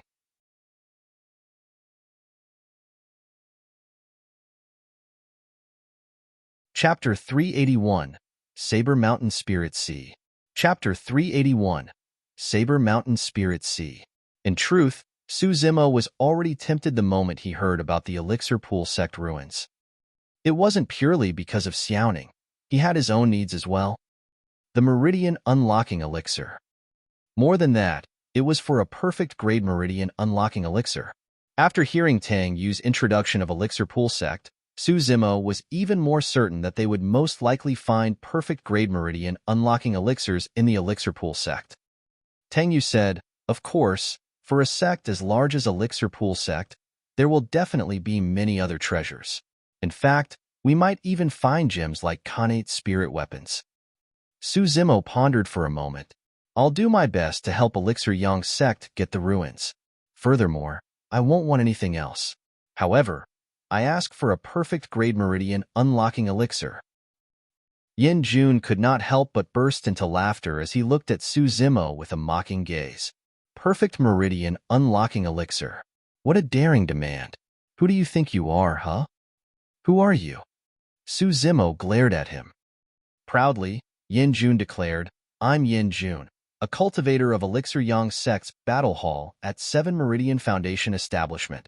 Also, don't think that you have the right to negotiate terms with Elixir Yang Sect just because you've killed 2 7 Meridian Foundation Establishment cultivators. Su Zimo, let me tell you, without us, you won't even be able to get close to the main hall of Elixir Pool Sect." Yin Jun. Tang Yu glared at him and said sternly. Harumphing, Yin Jun did not continue, merely crossing his arms and scoffing coldly. Tang Yu turned to Su Zimo apologetically. "Fellow Daoist Su, it's not that we can't agree to a perfect Meridian Unlocking Elixir, but..." Su Zimo asked. Tang Yu continued, "Elixir Yang Sect is not the only faction that has arrived in Xintian City for the Elixir Pool Sect ruins. There's also other large sects such as Glass Palace and Malevolent Earth Sect. As for the Meridian Unlocking Elixir, it's better if we don't find a gem like that. If we do, the top cultivators of the other sects are bound to come and contest for it." In other words, Tang Yu meant that they would have to face many extremely strong foes if Su Zimo wanted to contest for a perfect Meridian Unlocking Elixir. After pondering for a slight moment, Tang Yu added, "I'll be blunt here. I'm talking about people like Pei Chunyu of Glass Palace and Shui Yang of Malevolent Earth Sect. For these people, other than Khanate spirit weapons, other treasures and secret skills aren't worth bothering about. They are most likely here for the perfect Meridian Unlocking Elixirs as well. The higher the grade of the Meridian Unlocking Elixir, the greater the chances of one unlocking their spirit meridians. Pei Chunyu and Shui Yang were already at the peak of 7 Meridian Foundation Establishment. The best chance for them to unlock their 8th spirit meridians would be to consume perfect Meridian Unlocking Elixirs. This was an opportunity they wouldn't miss." At the thought of Shui Yang and Pei Chunyu, Su Zimo frowned. He had exchanged blows with Pei Chunyu before. Although it was only a single blow, he could still sense how terrifying his opponent was. To be fair, if he had not made use of the Bloodbone Palm, there was a high chance that his arm would have been crippled by Pei Chunyu back then. Tang Yu said, "Even though you killed 2 7 Meridian Foundation Establishment cultivators, you have to understand that there's a distinction in strength between 7 Meridian Foundation Establishment cultivators as well. Take me for example. I'm at 7 Meridian Foundation Establishment as well, but I'm an Elixir Refinement Master. 5 of me won't be a match for people like Chai Li and Hu Ming. However, even 10 7 Meridian Foundation Establishment cultivators the likes of Chai Li and Hu Ming wouldn't be a match for Pei Chunyu or Shui Yang. That's the difference we're talking about." Su Zimo remained silent. He knew that Tang Yu was not wrong. His chances of winning the two of them without the use of his demon form wasn't great. Uncle Yang remarked as well, the immortal and fiend sects have a heritage of countless years, and they have too many cultivation techniques and secret skills, each of which are extremely strong and can suppress everything. Your advantage is in melee combat. Unfortunately, the successor of Glass Palace is also skilled in melee combat and has a physique so strong that only a few of the other sect successors can match him. Tang Yu added, you took advantage of the situation by making use of thunder to kill Chai Li and Hu Ming. There's an element of luck involved. However, can you guarantee that the skies will be stormy when you go against Pei Chunyu and Shui Yang? In other words, even if you manage to repeat that slash infused with the power of thunder, Pei Chunyu and Shui Yang might be able to deal with it given their strength. Yin Jun could not help but blurt, Junior sister, you're overestimating him. He's not even a match for the legacy disciples of Thousand Crane Sect and Puppet Sect, let alone paragons like Pei Chunyu and Shui Yang. Outsiders aside, even I can smash him to a pulp with ease. To Yin Jun, the reason why Su Zimo was able to kill Chai Li and Hu Ming 10 days ago was purely due to an opportunistic moment. If the skies were sunny, he would be able to kill Su Zimo for sure. Su Zimo could not be bothered to react to Yin Jun's sarcastic remarks. To him, it wasn't difficult if he wanted to defeat Pei Chunyu and Shui Yang. After all, he had only just advanced to 5 Meridian Foundation establishment, and of the 7 orifices, his mouth and eye orifices were not cleared yet. Both Pei Chunyu and Shui Yang were already at the peak of 7 Meridian Foundation establishment, and it was difficult for them to grow stronger. However, his potential was unlimited. As long as he had sufficient time, Su Zimo would definitely be able to suppress Pei Chunyu and Shui Yang in terms of strength if he could advance to 6, 7 Meridian Foundation establishment, or clear his 7 orifices and attain lesser mastery of the orifice clearing section. Su Zimo asked, how long do we have till the opening of the Elixir Pool Sect ruins? A month at most. Tang Yu replied. A month. Su Zimo furrowed his brows slightly. Time was too short. He had just advanced to 5 Meridian Foundation establishment. Even in the ancient battlefield, he would not be able to unlock his 6th Spirit Meridian within a month. Furthermore, he couldn't clear his mouth and eye orifices within a month as well. Right then, Uncle Yang seemed to have recalled something. He looked at Su Zimo and suddenly said, actually, there's a place in the ancient battlefield that's rather suitable for you. If you manage to succeed, you might be able to stand a chance against Pei Chunyu and Shui Yang. Tang Yu's heart skipped a beat as she looked at Uncle Yang and asked, Uncle Yang, are you referring to that place? Yes. Uncle Yang nodded and smiled right away. Forget it, there's no chance of success at all. I was thinking too much. Tang Yu nodded as well. If we're talking about that place, the chances are indeed slim. There's no need for that. Su Zimo was curious as well when he heard how ambiguous the two of them were and could not help but ask, Senior, young Master Tang, what is the place you are referring to? Tang Yu did not intend to hide anything and asked instead, Fellow Taoist, have you heard of the Saber Mountain Spirit Sea? Saber Mountain Spirit Sea? Su Zimo frowned, shaking his head. Ji Chengtian and the others were confused as well. It was obvious that they knew nothing about that name. Foo-foo, Yin Jun sneered, truly bumpkin cultivators. To think that they've never even heard of the Saber Mountain Spirit Sea, how laughable. You're tuning in to the Warrior Lore YouTube channel. Don't forget to subscribe and join us on this journey to catch the most captivating stories.